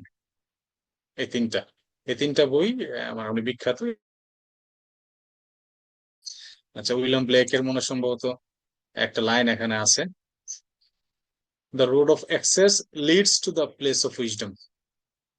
এটা একটা কোটেশন, এটা পারলে মনে রাখেন, এত বিখ্যাত না, বাট যে এটা উনি বলছে এখানে আছে, তার জন্য আমি আপনাকে বললাম। এটা এটা না মনে রাখলে সমস্যা নেই। The the roads of excess leads to the wisdom, the palace of wisdom. Okay, তাহলে আমাদের রোমান্টিক পিরিয়ড শেষ হলো। আমরা কি ভিক্টোরিয়ান পিরিয়ডে যাব? বলেন। আমি আপনাদের কাছ থেকে শুনতে চাই। আপনারা যদি বলেন তাহলে আমি যাব, আর যদি বলেন না স্যার এখানে একটু প্রবলেম আছে, এই জায়গায় একটু জানতে হবে বা একটু এখানে দেখান, তাহলে আমি আরো বলবো, সমস্যা নেই। কি কি পড়লাম আমি আর একটু আপনাদেরকে ব্রিফ করছি। উইলিয়াম ওয়ার্ডসওয়ার্থ 1 নম্বরে পড়ালাম। 2 নম্বরে কোলরিজ বললাম। 3 নম্বরে আপনার এই শেলি পড়লাম, Parsi Bysshe Shelley. John Kitts পড়লাম। তারপরে আপনার জেন অস্টেন পড়লাম, বাইরন পড়লাম, তারপরে এডগার অ্যালান পো পড়ার মাধ্যমে শেষ হয়েছিল। পরে আমি একজন লেখক বা একজন কবি অ্যাড করছি, সেটা হচ্ছে উইলিয়াম ব্লেক, যিনি 3টা বই লিখছে বললাম, যে songs of innocence, songs of experience, আর একটা হচ্ছে মিডিস between hell and heaven. Okay, তো এখন আমি একজন আপনাদের কাছ থেকে একজন শুনি, কে আছে? ইব্রাহিম, তাহলে আপনি বলেন তো ভাই, জি আপনাদের কি ক্লিয়ার হয়েছে মোটামুটি যে কি যে বলে আপনার রোমান্টিক পিরিয়ড, রোমান্টিক পিরিয়ড কত সাল থেকে শুরু হলো, রোমান্টিক পিরিয়ডের কাহিনী সবই কিন্তু যতদূর মানে আপনাদের জানা দরকার আমি চেষ্টা করেছি বলার। বুঝতে পারছেন? জি স্যার, আমি বুঝতে পারছি স্যার। এখন অন্যান্যরা কি অবস্থা আমি বলতে পারবো না, কিন্তু স্যার আমি যতটুকু পড়াইছেন এতটুকু আমি মোটামুটি বুঝতে পারছি স্যার। মানে এমন না তো যে না স্যার আপনি জাস্ট পড়ায় গেছেন গে নিজের মতো করে, আমরা কিছুই বুঝি না, এমন তো হয় না নাকি? না স্যার, না না না। আচ্ছা, আমি আরেকজনের কাছে শুনছি, এই শাশ্বত বলেন তো ভাই, বুঝতে পারছেন আপনি যতদূর পড়ালাম? জি স্যার। আচ্ছা, থ্যাংক ইউ। এই সঞ্জিদা, সঞ্জিদা বলেন, আপনি মনে কি একটু পরে আসছেন ক্লাসে, আমি যতদূর জানি বুঝতে পারছি। আপনি বুঝতে পারছেন যা পড়ালাম, কোন কোন কবি সম্পর্কে একটু হ্যাঁ, বুঝতে জোরে বলেন। পারছি কিন্তু বুঝতে পারছি। আচ্ছা, থ্যাংক ইউ। এই রোমান্টিক পিরিয়ডের এই কবিগুলো 8জন যাদেরকে বলা হলো, আরো কিন্তু কবি আছে, আপনারা যখন বই খুলবেন দেখবেন না হলেও 10-12 জন বা 15+ কবি বা লেখক আপনারা পাবেন। এত লেখক যখন পড়তে যাবেন আপনারা একদম ট্র্যাক থেকে হারিয়ে যাবেন, পারবেন না, ওভারলোড হয়ে যাবে ফার্স্ট টাইমে। তো যাদেরকে আপনি না পড়লেই নয়, যে যাদের সম্পর্কে জানতেই হবে, যেমন সেই রোমান্টিক পিরিয়ডে আপনি যদি অ্যাডোনাইস সম্পর্কে না জানেন, এই যে কুইন ম্যাপ কে লিখছে এটা না জানেন, বা ওর টু দ্য ওয়েস্ট উইন্ড কার লেখা, নিচে আমি কোটেশন দেখালাম, দু একটা কোটেশন আসছে, ওইটা বললাম যে ওর টু দ্য ওয়েস্ট উইন্ড থেকে নিছে, এতটুকু আপনাকে কি কি করা লাগবে, জানাই লাগবে। আপনি যদি এটুকু না জানেন তাহলে আপনি অনেক পিছিয়ে যাবেন। এটুকু জানার পরে আপনি আস্তে ধীরে আগাবেন, যে আমি আরেকটু ডিপার জানতে হবে, ডিপার জানার জন্য বই পড়তে হবে। ঠিক আছে, তাহলে আমি এখন ভিক্টোরিয়ান পিরিয়ডে যাই, হ্যাঁ প্লিজ, আগাবো। ঠিক আছে স্যার, জি। জি স্যার। আচ্ছা, ঠিক আছে, আপনারা যেহেতু সাহস দিচ্ছেন আমি তাহলে ভিক্টোরিয়ান পিরিয়ডে যাচ্ছি। ভিক্টোরিয়ান পিরিয়ডের যে কবিগুলো, ওইখানে আপনার 2-3 জন বিখ্যাত কবি পাবেন যাদের নাম আপনারা হয়তো শুনছেন কোনো না কোনো সময়। এখন এই ভিক্টোরিয়ান পিরিয়ডের আপনার যে সময়কাল, কে বলতে পারবেন না দেখে যে ভিক্টোরিয়ান পিরিয়ড স্যার এত সাল থেকে এত সাল? কেউ পড়েন নাই বলছেন, কিন্তু but কেউ কি বলতে পারবেন ভিক্টোরিয়ান পিরিয়ডের সময়কালটা? 1832 থেকে 1901। আচ্ছা, 1832 থেকে 1901, তার মানে কি হলো, আমরা কিন্তু মোটামুটি একদম ওই কি যে বলে ইয়াতে চলে আসছি, যে মডার্ন পিরিয়ডে চলে আসছি। 1901 মানে আসা মানে আমাদের কাছাকাছি মনে হয় না, 2000 আর 1900 কাছাকাছি না, পাশাপাশি মনে হচ্ছে। জি জি। তাই আমরা একদম কাছাকাছি চলে আসছি। আর ভিক্টোরিয়া নামটা আমাদের জন্য, মানে আমরা ভিক্টোরিয়া নাম অনেকে শুনছি, যে কুইন ভিক্টোরিয়া বা রানী ভিক্টোরিয়া, ওই কুইন ভিক্টোরিয়ার নাম অনুসারে এই যুগের নামকরণ করা হয়েছে। আচ্ছা, এই কুইন ভিক্টোরিয়া সিংহাসনে আরোহণ করে, বা সেটা হচ্ছে যে 1837 সালে, 1837 সালে আরোহণ করে, বাট এর পরবর্তীতে মোটামুটি 1900 সাল পর্যন্ত এই কুইন ভিক্টোরিয়া শাসন করছে ইংল্যান্ড। তো যার জন্য এই ইংরেজি সাহিত্যে এই যুগটাকে ওনার নামে স্মরণ করা হয়, ওনাকে সম্মানার্থে এই পিরিয়ডটার নাম দেওয়া আছে ভিক্টোরিয়ান পিরিয়ড। ওকে, এটার যোগ সময়কাল কি বললাম, 1832 থেকে 1900 সাল সময়কালটা একটু মনে রাখেন, আসতে পারে পরীক্ষায়। আচ্ছা, যদি বৈশিষ্ট্য জিজ্ঞেস করেন যে স্যার এই যুগের কি বৈশিষ্ট্যটা, মানে ইয়া থেকে রোমান্টিক পিরিয়ড থেকে আপনার ভিক্টোরিয়ান লিটারেচার আর ভিক্টোরিয়ান পিরিয়ডের মূল ডিফারেন্সটা কি, আপনার এক লাইনে যদি আসে যে ভিক্টোরিয়ান পিরিয়ডে আসার পর আপনার বিজ্ঞান, এরপর হচ্ছে আপনার দর্শন, দর্শন বলেন, বিজ্ঞান, ফিলোসফি বা অন্যান্য সকল জিনিসে আপনার হচ্ছে একটা ইমপ্রুভমেন্ট আসা শুরু হইলো। চার্লস ডারউইনের নাম শুনছেন আপনারা, চার্লস ডারউইনের এই ইভোলিউশন থিওরি আসার পর মানুষের মধ্যে একটা সন্দেহবাদ আসা শুরু হইলো। যখন আপনি সকল সুযোগ সুবিধা পাওয়া শুরু করবেন তখন স্রষ্টাকে ভুলে যাওয়ার একটা প্রবণতা মানুষের মধ্যে শুরু হয়। এই ভিক্টোরিয়ান পিরিয়ডের একটা অন্যতম মানে আমি প্রবলেমই বলবো যে অন্যতম ক্রাইটেরিয়া বা অন্যতম ক্যারেক্টারিস্টিক হচ্ছে ডিসবিলিফ ইন রিলিজন। রিলিজনের সাথে একটা ক্ল্যাশ শুরু হলো ভিক্টোরিয়ান পিরিয়ডে এসে। এই যে অনেক বৈজ্ঞানিক অনেক জিনিসপত্র আবিষ্কার হয়েছে, যার জন্য ভিক্টোরিয়ান পিরিয়ডে রিলিজনের সাথে সবচেয়ে বড় একটা ক্ল্যাশ শুরু হলো। আর এই যুগের যদি বিখ্যাত কবিগুলো আমি নাম বলছি, আপনারা দেখেন যে আলফ্রেড, এই যে 2 নম্বর যে কবিটার নাম আছে আলফ্রেড লর্ড টেনিসন, ওনাকে সংক্ষেপে আলফ্রেড টেনিসন বলা হয় বা লর্ড টেনিসন বলা হয়। এই এরপরে হচ্ছে আপনার আছে রবার্ট ব্রাউনিং আর ম্যাথু আর্নল্ড। ঠিক আছে, এই 3জন হচ্ছে বিখ্যাত কবি। কাদেরকে কাদেরকে বললাম? Robert Browning, Alfred Lord Tennyson আর হচ্ছে ম্যাথু আর্নল্ড। এই 3জন হচ্ছে বিখ্যাত কবি। এর মধ্যে আলফ্রেড টেনিসন হচ্ছে এই যুগের রিপ্রেজেন্টেটিভ পোয়েট। রিপ্রেজেন্টেটিভ পোয়েট মানে হচ্ছে এই যে ভিক্টোরিয়ান পিরিয়ড বলতে যদি একজন কবির নাম উল্লেখ করা হয়, যে আপনি যে who is the representative poet of Victorian period, আপনি অ্যান্সার নিঃসন্দেহ করবেন হচ্ছে আলফ্রেড লর্ড টেনিসন বা আলফ্রেড টেনিসন বা লর্ড টেনিসন। ওকে, তো এই উনি হচ্ছেন রিপ্রেজেন্টেটিভ পোয়েট, সবচেয়ে গুরুত্বপূর্ণ কবি আলফ্রেড টেনিসন, তারপর হচ্ছে রবার্ট ব্রাউনিং, তারপর হচ্ছে ম্যাথু আর্নল্ড। ওকে, এরপরে ভিক্টোরিয়ান পিরিয়ডে এসে, এর আগে আপনারা একটা জিনিস খেয়াল করছেন কিনা আমি জানি না, আপনারা দেখেন তো এর আগে যত উপন্যাস লেখা হয়েছে, এই যে এখানে জেন অস্টেন কিছু উপন্যাস লিখছে, আর এর আগে কিন্তু উপন্যাসের সংখ্যা কম আছে। যেমন গতকালকে বলছিলাম Daniel Defoe first realistic, Daniel Defoe লিখছে কে? ড্যানিয়েল ডিফো একটা ইয়া লিখছে না, রবিনসন ক্রুসো। রবিনসন ক্রুসোর কথা বলছিলাম যে first realistic fiction in English literature. এর আগে আপনার উপন্যাস লেখা হয়েছে। ভিক্টোরিয়ান পিরিয়ডে এসে এই চার্লস ডিকেন্সের হাত ধরে, এই চার্লস ডিকেন্স আমি যাকে হাইলাইট করেছি, এই চার্লস ডিকেন্সের হাত ধরে উপন্যাস তার একটা নতুন গতি পেয়েছে। নতুন আপনার উপন্যাসকে সে এমন একটা সৌন্দর্যের কাতারে নিয়ে গেছে যে উপন্যাস দিয়ে মানুষের মন জয় করা যায়। উপন্যাস একটা ইংরেজি সাহিত্যের একটা বড় ক্যাটাগরি। এই চার্লস ডিকেন্সকে না পড়লে বুঝতে পারবেন না। যদি আপনি ইংরেজি সাহিত্যে 5জন বিখ্যাত লেখকের নাম সামনে আনেন বা 10জন লেখক বিখ্যাত, তার মধ্যে চার্লস ডিকেন্স থাকবে। যেমন আপনার উইলিয়াম শেক্সপিয়ারকে যদি আপনার সামগ্রিক ইংরেজি সাহিত্যের গুরু বলা হয়, আপনি উপন্যাস জগতের সবচেয়ে সেরা লেখকদের একজন হচ্ছে এই চার্লস ডিকেন্স। চার্লস ডিকেন্সের লেখাগুলো আপনারা একটু মনোযোগ সহকারে পড়তে হবে। চার্লস ডিকেন্স থেকে অনেক কোশ্চেন হয়। এরপরে আপনার এই টমাস হার্ডি, এই যুগের অন্যতম আরেকজন ঔপন্যাসিক। তা উপন্যাসের যে ধারা, মানে আমরা যে বলতাম যে গদ্যের ধারা, বাংলা সাহিত্যে গদ্যের ধারা বিকশিত হয়েছে এত শতকে, এই সেই করি না আমরা? তো ঠিক তেমনি ভাবে এই ভিক্টোরিয়ান পিরিয়ডে এসে আপনার এই চার্লস ডিকেন্সের হাত ধরে উপন্যাস একটা নতুন ছোঁয়া পেল, নতুন একটা ধারাতে গেল।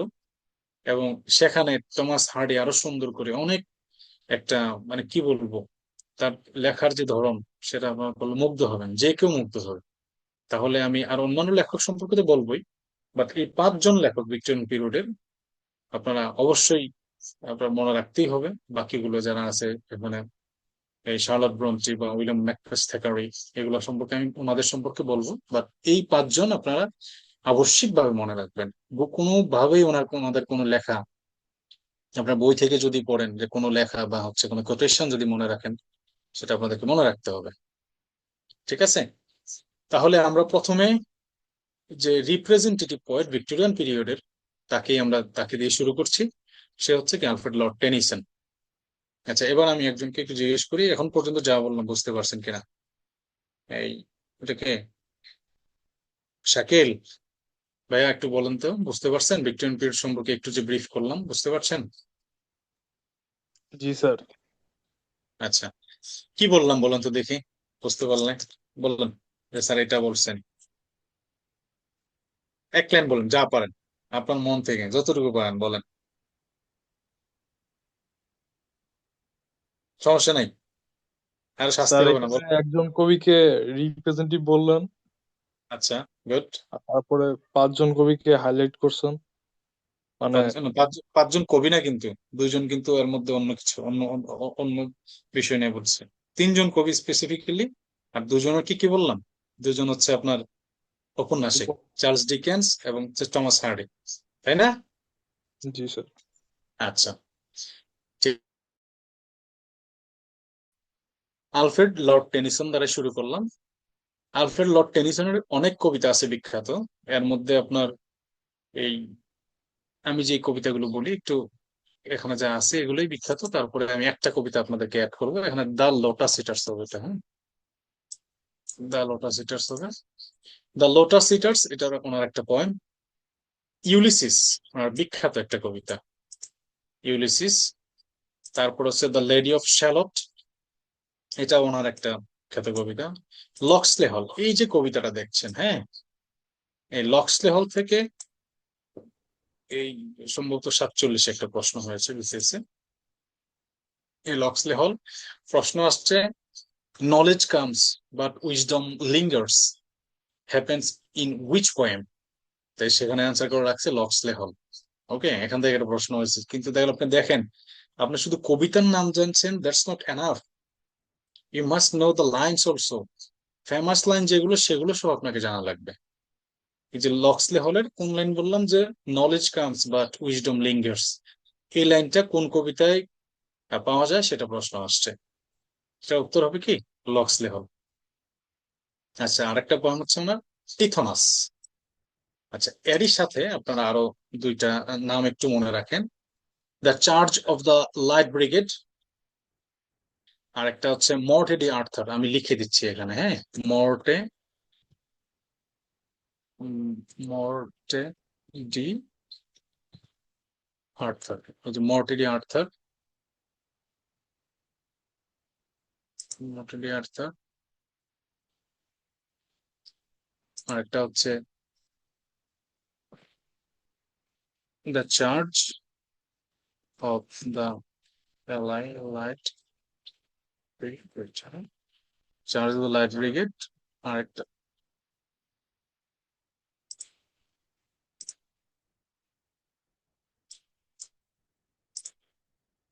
আচ্ছা, আর একটা দেখবেন হচ্ছে in memoriam, in memoriam, in মেমোরিয়াম।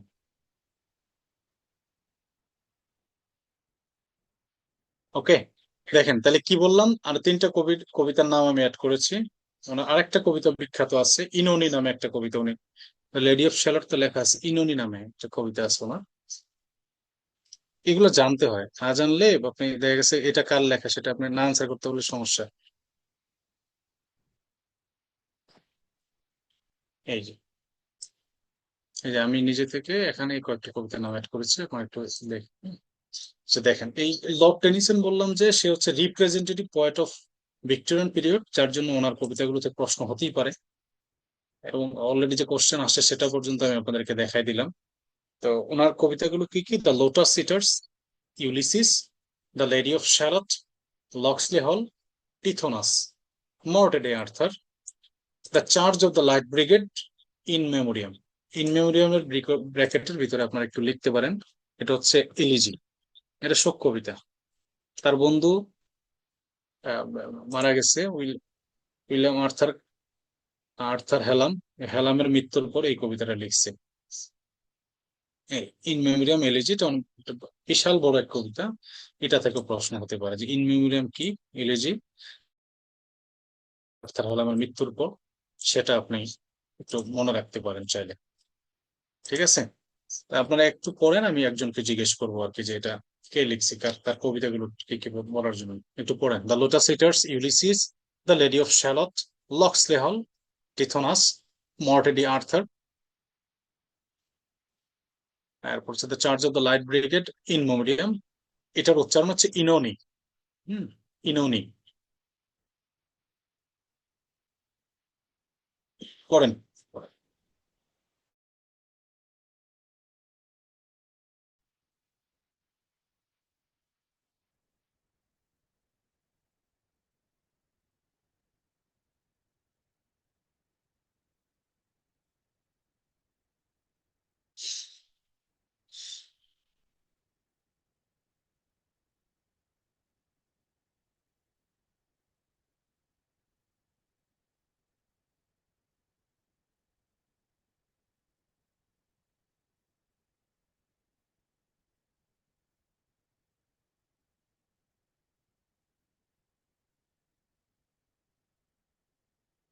এই শাকিল, পড়েন তো ভাই একটু।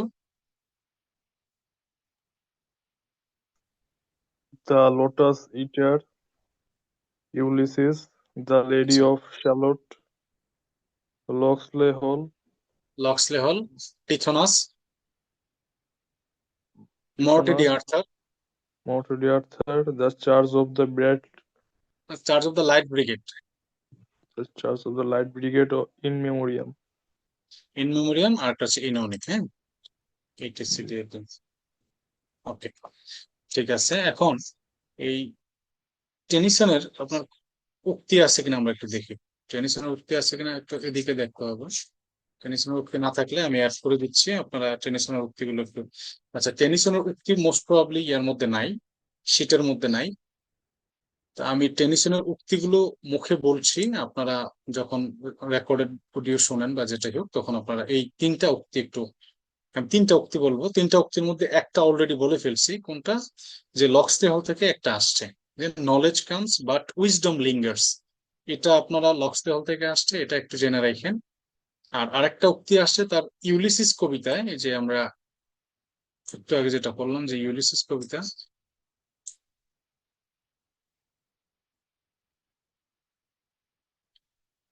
এই এই তোমার ইউলিসিস কবিতা আর একটা লাইন আছে খুব বিখ্যাত, যে I will drink life to the lees. যে I will drink life to the lees, এই লাইনটাও আসে অনেক সময়, যে এই লাইনটা কোন কবিতায় পাওয়া যায়। ইউলিসিস কবিতায় আনসার করতে হবে যে I will drink life to the lees. আর আরেকটা হচ্ছে the old order changeth yielding place to new. এটা মর্টি ডে আর্থার কবিতা পাওয়া যায়। এটার বাংলা হচ্ছে যে এসেছে নতুন শিশু, তাকে ছেড়ে দিতে হবে স্থান। আমাদের যে সুকান্ত ভট্টাচার্য যে একটা কবিতা লিখছিল, যে এসেছে এসেছে নতুন শিশু, তাকে ছেড়ে দিতে হবে স্থান, ওই কবিতার ইংলিশ বলতে পারেন যে ওই লাইনটা কি কি বললাম, the old order changeth yielding place to new. যে পৃথিবীর যে পুরাতন জিনিসগুলো আছে ওইটা আপনার নতুন জিনিস দ্বারা রিপ্লেস হবে, নতুন জিনিস দ্বারা পরিপূর্ণ হবে। এটা মর্টিডি আর্থার কবিতার একটা লাইন। তাই যার জন্য এই তিনটা লাইনই বিখ্যাত। একটা কি বললাম, নলেজ ক্যাম্পস বাট উইজডম লিঙ্গার্স, এটা পাওয়া যায় হচ্ছে লক্সলি হল। দুই নাম্বার যেটা বললাম, যে I will drink life to the lees, সেটা পাওয়া যায় হচ্ছে আপনার ইউলিসিস কবিতায়। আর লাস্ট ওয়ান যেটা বললাম, the old order change yielding place to new, এটা পাওয়া যাচ্ছে মর্টিডি আর্থার কবিতায়। ওকে, ঠিক আছে। তাহলে আমরা এই লর্ড টেনিসন পড়লাম। টেনিসনের পর আমরা যে কবির কাছে যাব, উনি হচ্ছেন রবার্ট ব্রাউনিং। আচ্ছা, রবার্ট ব্রাউনিং এই যুগের যে বলছিলাম তিনজন বিখ্যাত কবির একজন। তো রবার্ট ব্রাউনিং এর ব্যাপারে আপনার শুরু করার আগে, আপনি রবার্ট ব্রাউনিং যখন শুরু করবেন তখন আপনাকে একটা বিষয় জানতে হবে, সেটা হচ্ছে যে ওনাকে বলা হয় যে ড্রামাটিক মনোলগের অন্যতম বিখ্যাত লেখক। এখন তাহলে প্রশ্ন হচ্ছে, স্যার ড্রামাটিক মনোলগ কি? আচ্ছা, ড্রামাটিক মনোলগ আমি আপনাদের কাছ থেকে উত্তর নিব। আপনারা কবর কবিতা পড়ছেন না সবাই, বলেন তো, এই যে কবি জসিমউদ্দিনের, বলেন। জি। আচ্ছা, কবর কবিতা কি করছে আপনি বলেন তো, যে যে কবর কবিতা কি করছে, যে একজন বৃদ্ধ দাদু শেষ বয়সে এসে তার নাতির কাছে তার জীবনে ঘটে যাওয়া ঘটনাগুলোর কথা বলতেছে, তাই তো? তার জীবনে তার ওয়াইফের কথা বলছে, তার ছেলের কথা বলছে। টোটাল আমি যদি ভুল না করি 5 জন মানুষের যারা মারা গেছে তাদের বর্ণনা দেয়। কিন্তু একজন শ্রোতা আছে যার কাছে নাতির কাছে বর্ণনা করতেছে, কিন্তু নাতির কি কোনো লাইন আমরা পাই? নাতির কোনো কথা কি আছে? আদৌ নেই, একেবারেই নেই।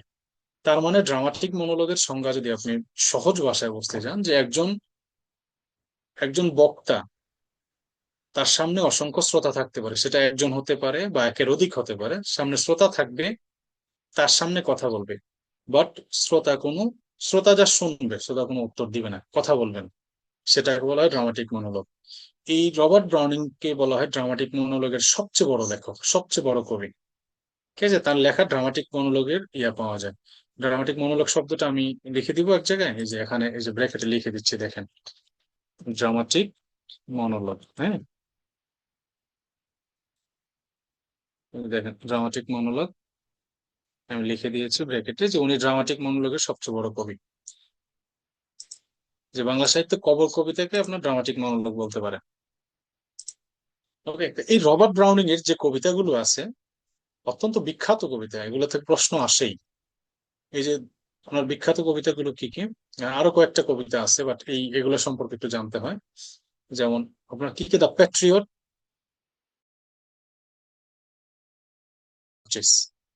আন্দ্রেয়া ডেল সার্তো, আর এটা হচ্ছে রেবাই বিন এজরা। এটা উচ্চারণটা রাব্বি হবে না, এটা কেউ বলে উচ্চারণ রাব্বি করবেন না। এটা হচ্ছে রেবাই, যাজক থাকে না, ধর্মযাজক, এই রেবাই বলা হয়। এই Rabbi Ben Ezra, pipe piper of Hamelin, love among the ruins. এরপরে আরেকটা কবিতা লিখবেন হচ্ছে পরফিরিয়াস লাভার, পরফিরিয়াস লাভার। সবগুলো কোনো না কোনো ব্যক্তির নামে, বেশিরভাগগুলি ব্যক্তির নামে, এই কয়েকটা দুইটা কবিতা বাদে। এই যে আপনার এই যে এই কবিতা না, বেশিরভাগগুলি দেখেন আপনার ব্যক্তি কেন্দ্রিক। দ্য পেট্রিয়ট বললাম, ফ্রা লিপ্পি বললাম, মাই লাস্ট ডাচেস বললাম, আন্দ্রেয়া ডেল সার্তো বললাম, Rabbi Ben Ezra, piper of Hamelin, love among the ruins, আর একটা বললাম হচ্ছে পরফিরিয়াস লাভার। ওকে, এই 30 সেকেন্ড পর কেউ নাম বুঝতে সমস্যা হলে আমাকে জিজ্ঞেস করেন।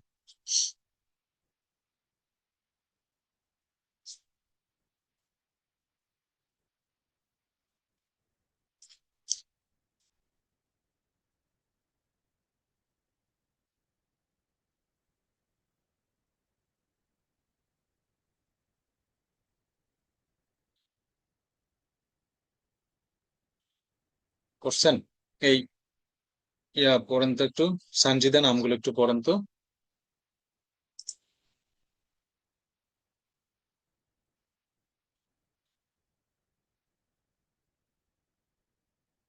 সানজিদা শুনছেন?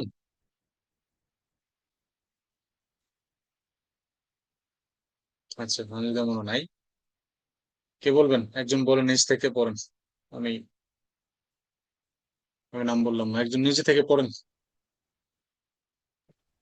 The patriot, Fra Lippi, my last duchess, আচ্ছা, অ্যান্ড্রা ডেল সার্টো, আচ্ছা, Rabbi Ben Ezra, Ezra, white piper of Hamelin, pied piper of Hamelin, love among the ruins.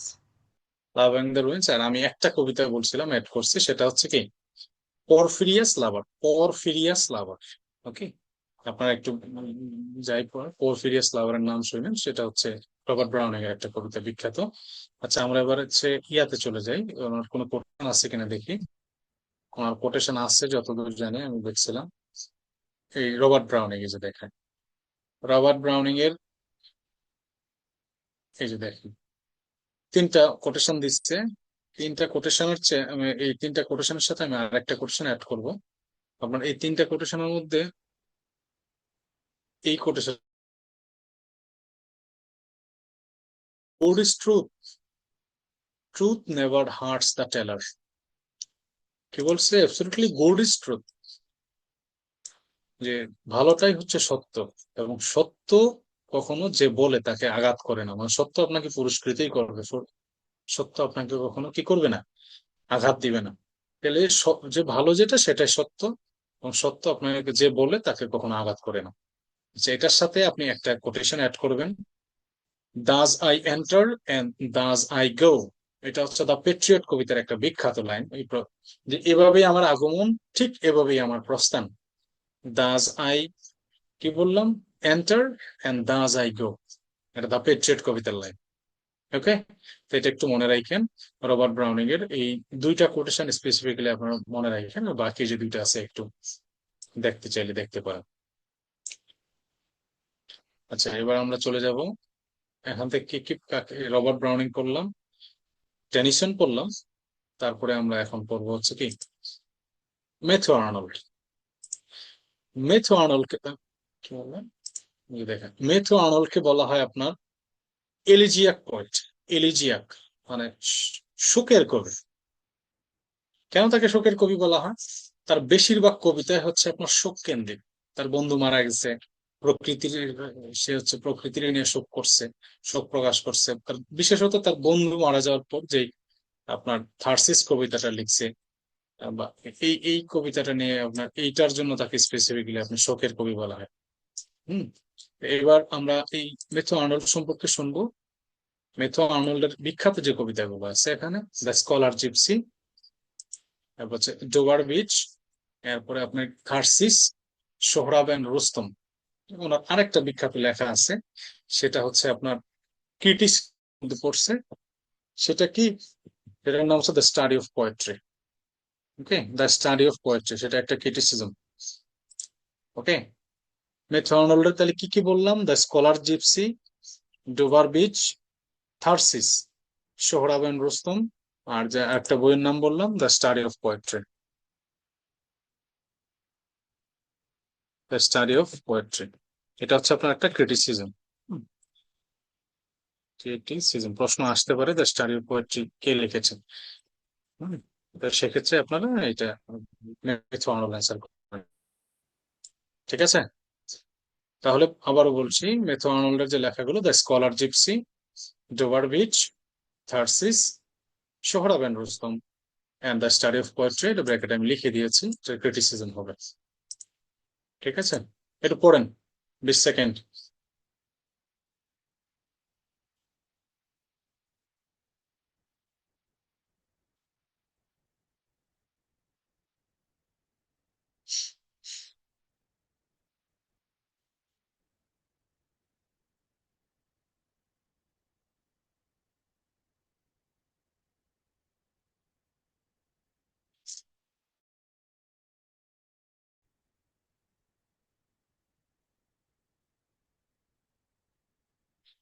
এই শাশ্বত, আপনি পড়েন তো ওনার প্রথম কয়েকটা নাম, বই কবিতাগুলোর নাম পড়েন তো একটু।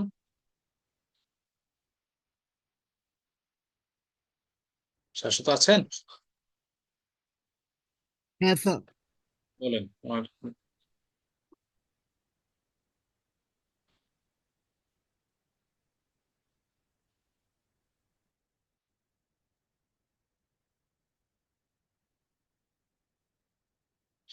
আচ্ছা, আমি আমি আবারও শেষ করছি, সেটা হচ্ছে মেথু আর্নল্ডের যে কবিতাগুলো আছে, the scholar gypsy, Dover Beach, Thyrsis, Sohrab and Rustum, the study of poetry, এটা একটা ক্রিটিসিজম। ওকে, ওনার কোনো কোটেশন আছে কিনা আমরা একটু দেখি।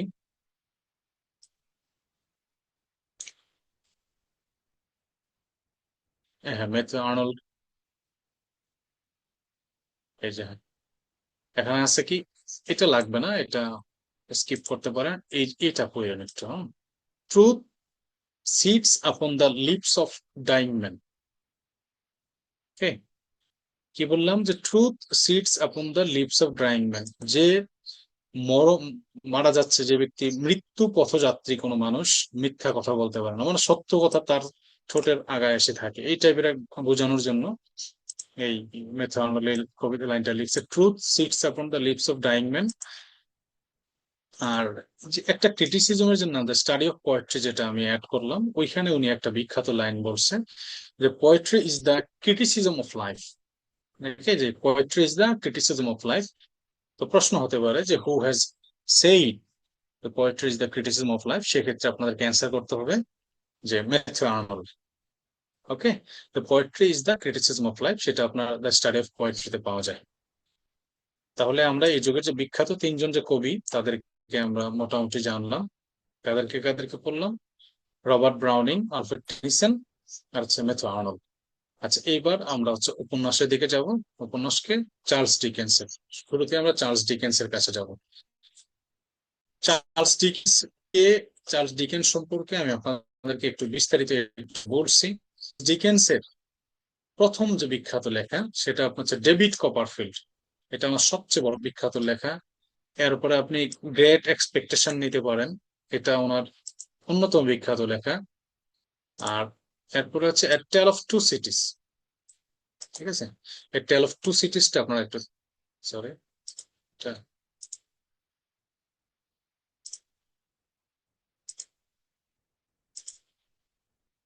আচ্ছা এটা লেখাটা ইয়ে হয়ে যাচ্ছে, আমি এটা হচ্ছে, ওকে, এ টেল অফ টু সিটিজ, ওনার সবগুলো হাইলাইট হয়ে গেছে। আচ্ছা, এখন ঠিক আছে। চার্লস ডিকেন্সের বললাম কি, গ্রেট এক্সপেকটেশন তার সবচেয়ে বিখ্যাত লেখা। টেল অফ টু সিটিস, এরপরে এটা, তারপর ডেভিড কপারফিল্ড, এরপরে আপনারা Oliver Twist, a Christmas carol, old curiosity shop, ওনার সবগুলি হচ্ছে উপন্যাস। হ্যাঁ, আর ওনার আরো দুইটা উপন্যাস আপনারা একটু মনে রাখেন, হার্ড টাইমস, আর একটা হচ্ছে দ্য পিক উইথ পেপারস। আরো অনেক উপন্যাস আছে, বাট এগুলো খুবই বিখ্যাত যেগুলো বললাম। The Pickwick papers, Pickwick papers, আর একটা হচ্ছে হার্ড টাইমস। Hard Times. তাহলে এই চার্লস ডিকেন্সের যে উপন্যাসগুলো, এর মধ্যে এখানে একটা লাইন আপনাকে জাস্ট এই একটা লাইন বলবো, এরপরে বেশি বলবো না। এই যে a tale of two cities, a tale of two সিটিসে বলা হয় যে দুইটা শহরের গল্প। তো দুইটা শহরের গল্প হলে এখানে কোন দুইটা শহরকে আলোকপাত করেছেন লেখক? সেক্ষেত্রে আপনাকে যা এরকম প্রশ্ন আসছে, এটা যে টেল অফ টু সিটিসে লন্ডন এবং প্যারিস শহরের কথা বলা হয়েছে। ঠিক আছে, যে দুইটা সিটি কোনটা কোনটা, লন্ডন এবং প্যারিস, এই এই দুইটা লাইন একটু জেনে রাখেন। আর গ্রেট এক্সপেকটেশনস তার হচ্ছে বায়োগ্রাফি বলতে পারেন, আর ডেভিড কপারফিল্ড তার হচ্ছে অটোবায়োগ্রাফিক্যাল নভেল। ঠিক আছে, আর আমি দুইটা বললাম অ্যাড করেছি, সেটা হচ্ছে দ্য পিকুইক পেপারস, আর একটা হচ্ছে হার্ড টাইমস। ঠিক আছে, আপনারা একটু ওনার নাম ওনার উপন্যাসগুলো একটু পড়েন, আমি জিজ্ঞেস করবো দুইজনের কাছ থেকে। প্লিজ পড়েন। David Copperfield, Oliver Twist, Christmas carol, A Tale of Two Cities, The Old Curiosity Shop, Great Expectations, The Pickwick Papers, Hard Times। পড়েন একটু।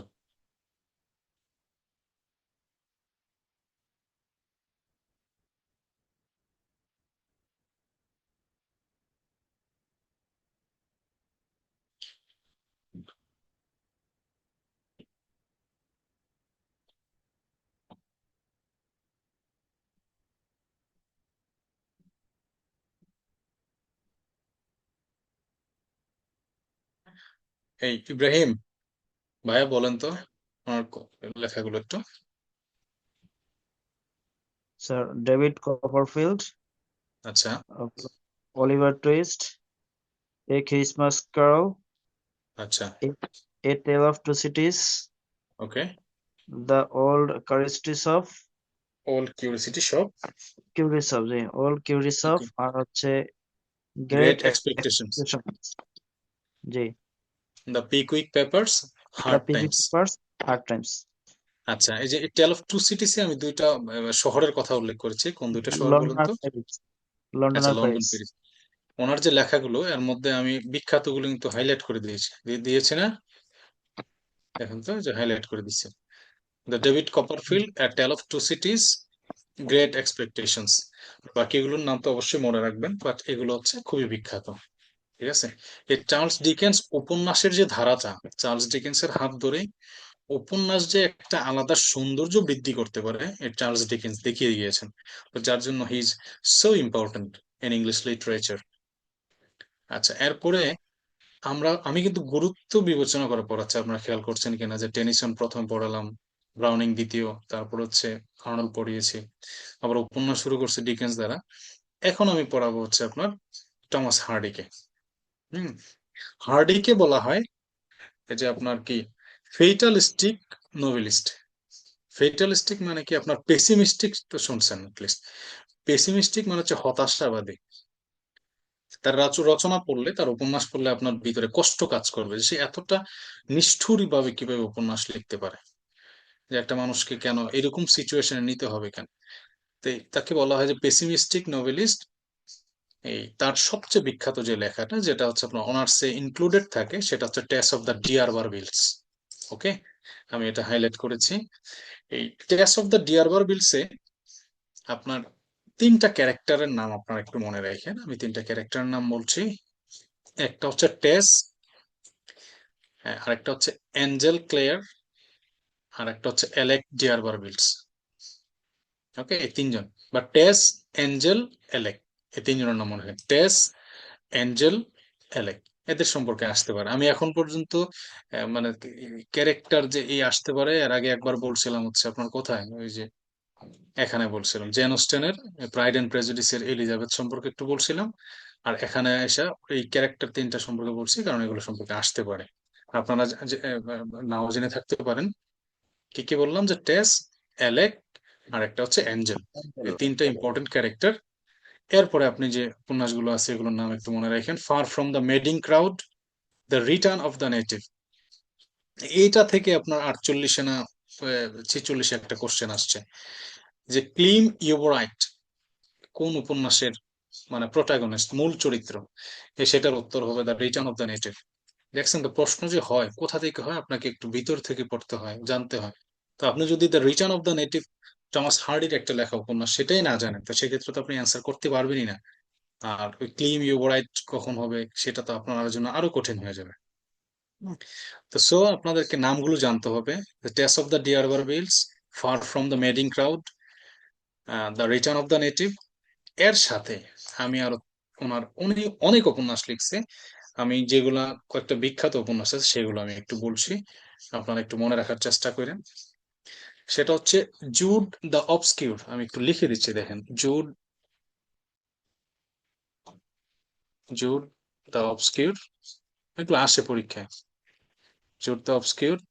আরেকটা আছে a pair of blue eyes, pair of blue eyes. এই যে pair of blue আইস, এটা কেন বিখ্যাত দেখেন তো, এটা আমি কেন বললাম যে বিখ্যাত। এই পেয়ার অফ ব্লু আইস অবলম্বনে বাংলা সাহিত্যের যে শরৎচন্দ্র চট্টোপাধ্যায় আছে, হ্যাঁ, বাংলা সাহিত্যের শরৎচন্দ্র চট্টোপাধ্যায় তার গৃহদাহ উপন্যাসটা এই পেয়ার অফ ব্লু আইস অবলম্বনে রচনা করেছে। এটা এর জন্য জানতে হয়, ঠিক আছে। তা আপনারা একটু মনে রাখেন, পেয়ার অফ ব্লু আইস। ওনার আর একটা লেখা বিখ্যাত আছে, আন্ডার দ্য গ্রিন ট্রি, ওইটাও একটা উপন্যাস। Under under the green wood tree. এই যে আমি লিখে দিয়েছি স্পেসিফিক্যালি, এটা খুবই ইম্পর্টেন্ট। বাকি দুইটা যেমন তেমন, এটা আপনারা পড়তেই হবে, এ পেয়ার অফ ব্লু আইস। আচ্ছা, টমাস হার্ডিতে তাহলে উনি আরো অনেক রচনা করেছে, বাট আমি ওইগুলোতে না গেলাম, এগুলো একটু আপনাকে জানতেই হবে। যে Tess of the d'Urbervilles, far from the madding crowd, the return of the native, Jude the obscure, a pair of blue eyes, under the green tree. Okay, এই টেস অফ দ্য ডিয়ারবার বিলস এর তিনটা character নাম বললাম, যে এগুলো একটু মনে রাখেন। আর পেয়ার অফ ব্লু আইস কেন বিখ্যাত বললাম, যে এটা অবলম্বনে শরৎচন্দ্র চট্টোপাধ্যায় গৃহদাহ উপন্যাসটা রচনা করেছে। তো আপনারা এগুলো একটু পড়েন, আমি একজনের কাছে জিজ্ঞেস করব। পড়েন প্লিজ, হ্যাঁ।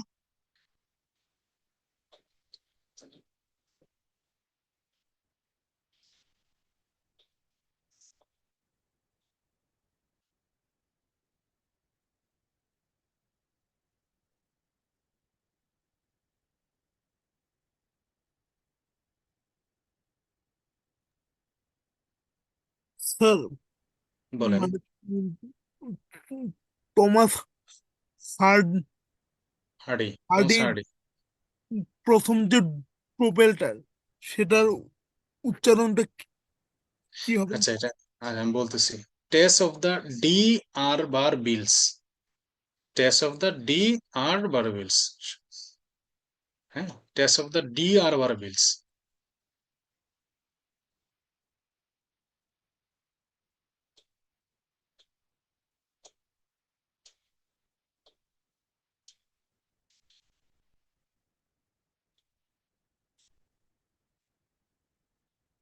আচ্ছা, টাইম ইজ ওভার। এই একজন পড়েন তো, আমি দেখি। এই নাম বল, কাকে বলবো, কে পড়বেন বলেন। মালিহা আছেন? জি স্যার। বলেন তো একটু আপনি।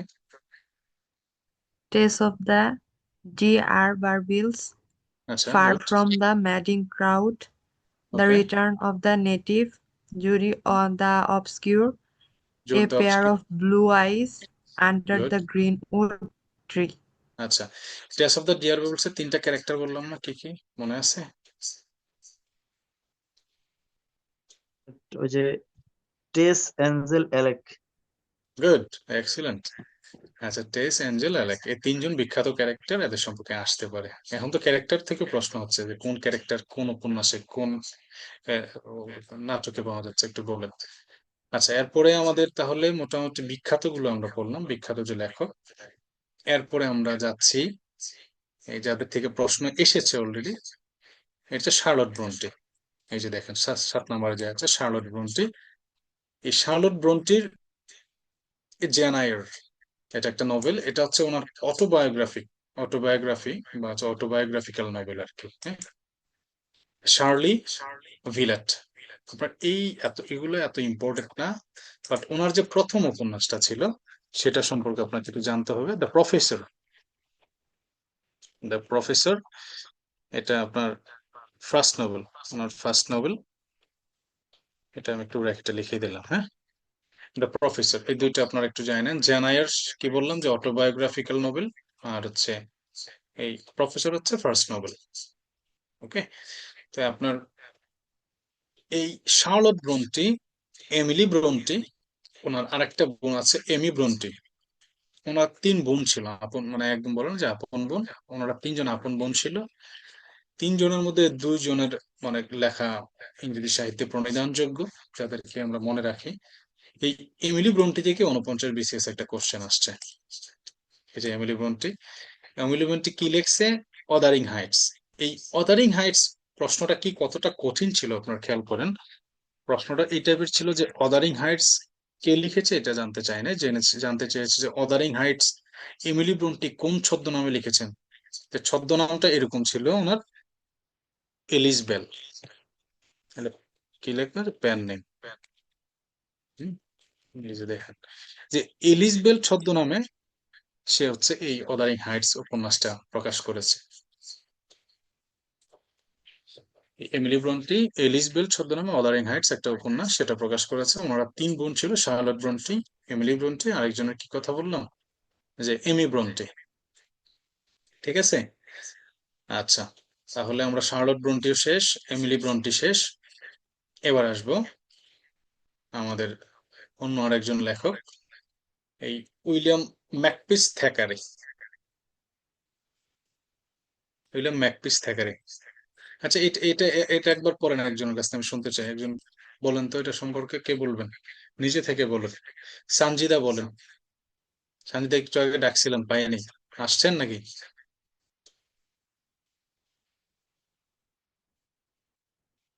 সানজিদা আসে নাই মনে হয়, না? আচ্ছা, নাইম ভাইয়া আছেন? জি স্যার, মাঝখানে আমি ছিলাম না, আমার নেট চলে গেছে। আচ্ছা, সমস্যা নেই। আপনি এই শার্লট ব্রন্টি আর এমিলি ব্রন্টির এই রচনাগুলো বা ওনাদের সম্পর্কে কি বললাম যদি পারেন একটু বলুন প্লিজ।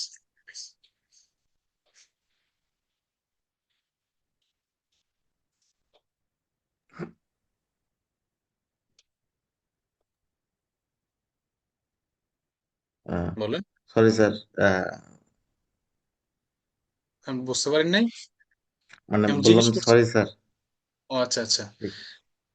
আচ্ছা, শার্লট ব্রন্টি বললাম যে জেন আয়ার হচ্ছে ওনার অটোবায়োগ্রাফিক্যাল নোবেল।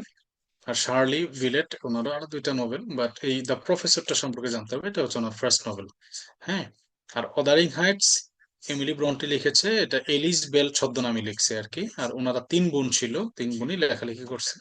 আরেক বোনের নাম হচ্ছে এমি ব্রন্টি। ওকে, আচ্ছা। এবার আমরা যাব হচ্ছে উইলিয়াম ম্যাকপিস থ্যাকারি। ম্যাকপিস থ্যাকারি, এই আরেকটা জিনিসের মাঝখানে আমি বলি, সেটা হচ্ছে যে ভিক্টোরিয়ান পিরিয়ডে অনেক লেখক ছিল। যেটা ওই যে রোমান্টিক পিরিয়ডে বললাম, যে ভিক্টোরিয়ান পিরিয়ডে ঠিক রোমান্টিক পিরিয়ডের মতো অনেক লেখক আছে, বাট আমি কিন্তু জাস্ট সিলেক্টিভ গুলো এখানে পড়ানো হচ্ছে। আপনাদের বই দেখে দেখবেন অনেক লেখক আছে, কিন্তু এখানে সিলেক্টিভ যারা ইম্পর্টেন্ট, মোস্ট ইম্পর্টেন্ট, তাদেরকে এখানে আনা হয়েছে। আচ্ছা, উইলিয়াম ম্যাকপিস থ্যাকারে দেখেন, তার একটা উপন্যাস আছে, এটা আপনারা একটু নামটা জানেন, বাকি ওটা নাম না জানলেও হবে, বাট এটা একটু জানেন। ভ্যানিটি ফেয়ার, উপন্যাসটার নাম হচ্ছে ভ্যানিটি ফেয়ার। এখানে এই উপন্যাসে কোনো হিরো নাই। এই উপন্যাসে কোনো কি নাই? হিরো নাই, নায়ক নাই। এই উপন্যাসের মাধ্যমে ইংল্যান্ডকে স্যাটায়ার করছে এই থ্যাকারি। উইলিয়াম ম্যাকপিস থ্যাকারি হচ্ছে ইংল্যান্ডকে এই উপন্যাসের মাধ্যমে স্যাটায়ার করেছে, ব্যঙ্গাত্মক ভাবে উল্লেখ করেছে। এই উপন্যাসে কোনো হিরো নাই। ওকে, শাশ্বত এটা বলেন, এই ম্যাকপিস থ্যাকারির উপন্যাসটার নাম কি? শাশ্বত শুনছেন?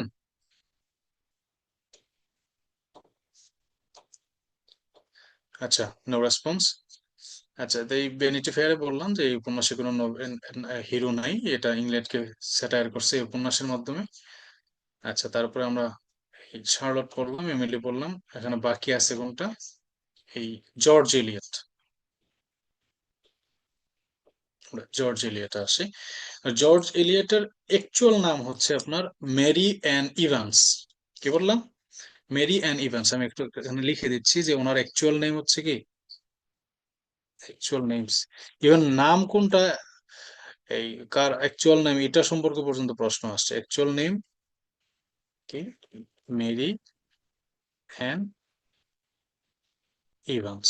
ওকে, অ্যাকচুয়াল, এই দেখেন actual name Mary Ann Evans.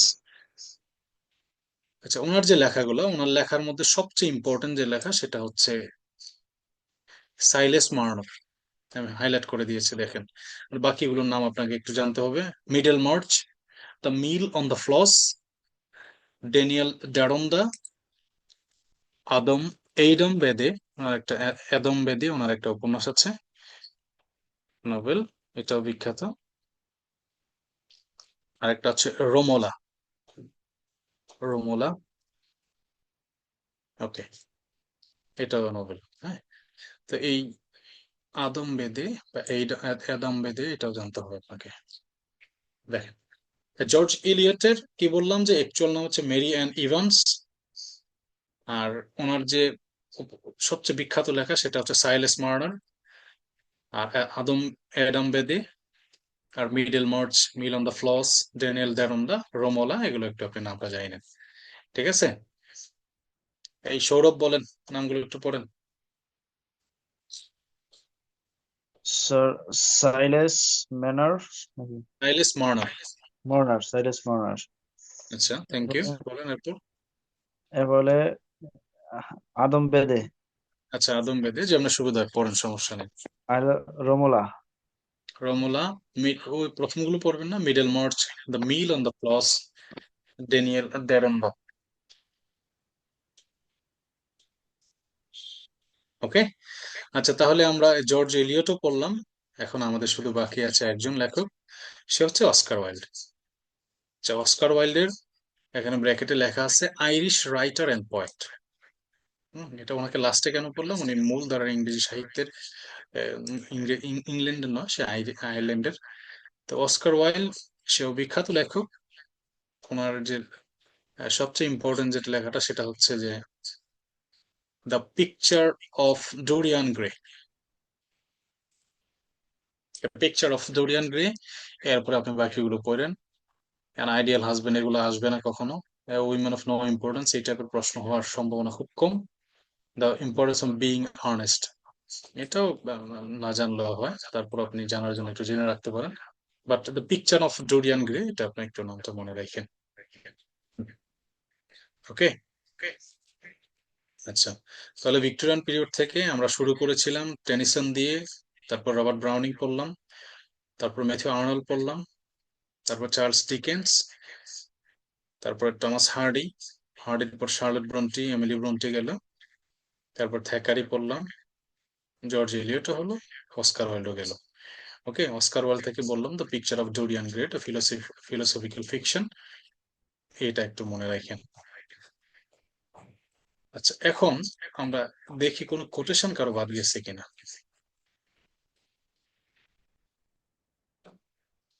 তো